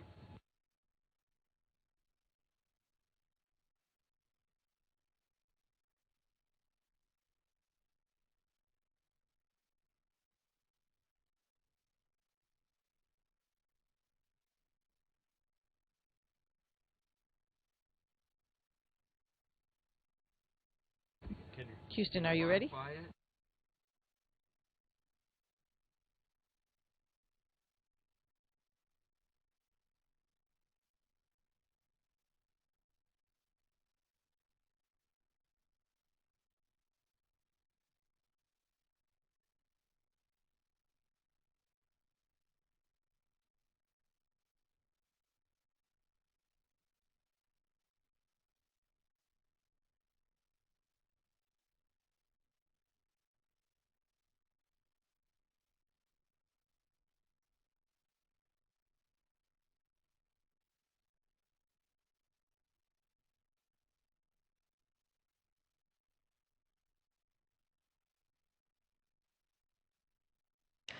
This is Mission Control Houston. Crew is standing by to begin the welcome ceremony, just configuring a few technical things on the ground to enable all crew members and on each of the control rooms to be able to hear the welcome ceremony. Just stand by a few minutes. We'll be beginning momentarily.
Okay, 1, 2, 3, 4, 5.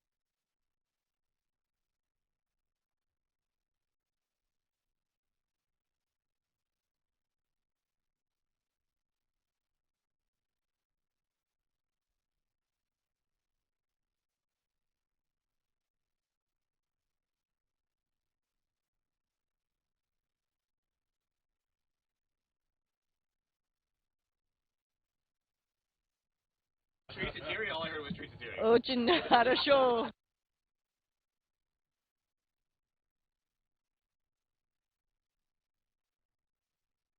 Суд Москвы, отвечаю в СГ-2. Проверяем связь. 1, 2, 3, 4, 5. Как вы слышите меня? Отлично.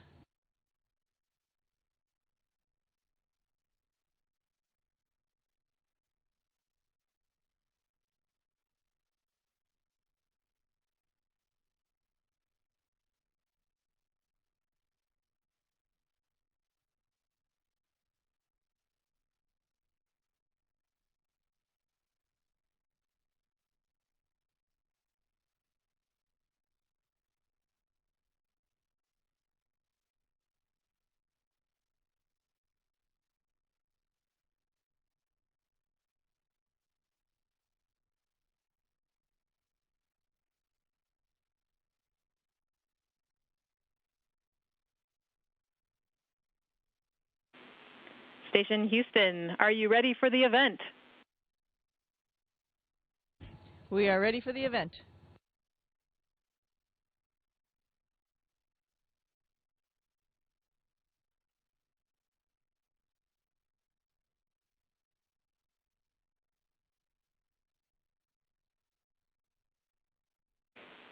Station Houston, we are ready as well. Over to you to welcome the new members of the crew.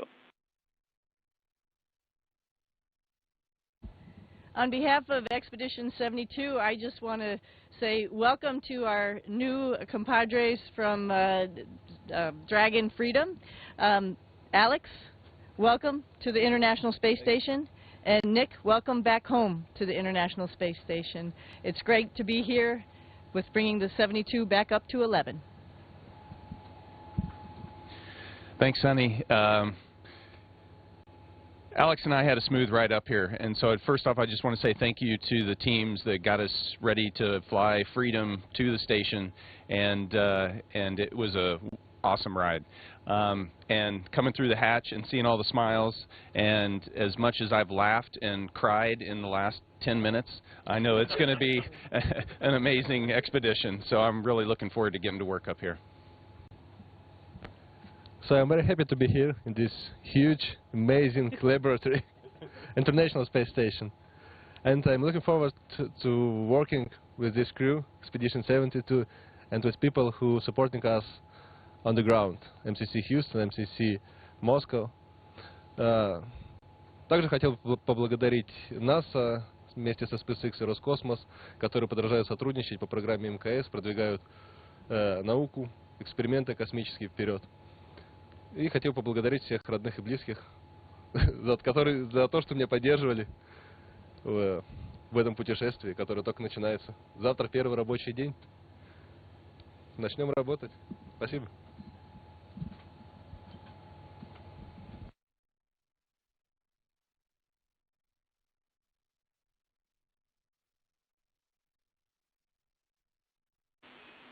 Thank you for the words. At this time, Glavny has an additional message for Nick and Alex.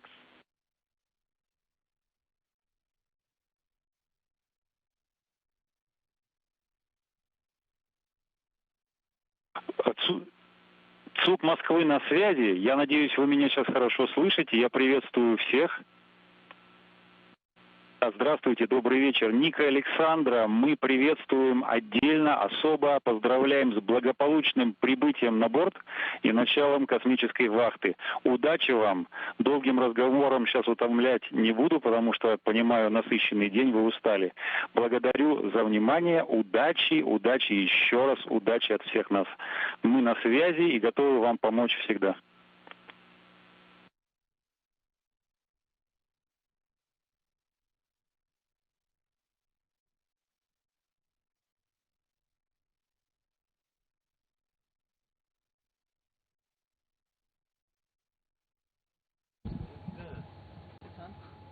Спасибо за теплые слова.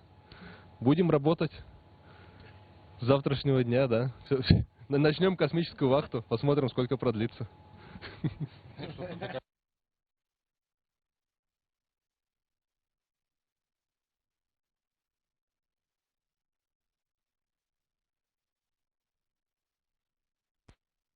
And with that, thank you to all participants. Station, we are now resuming operational audio communications.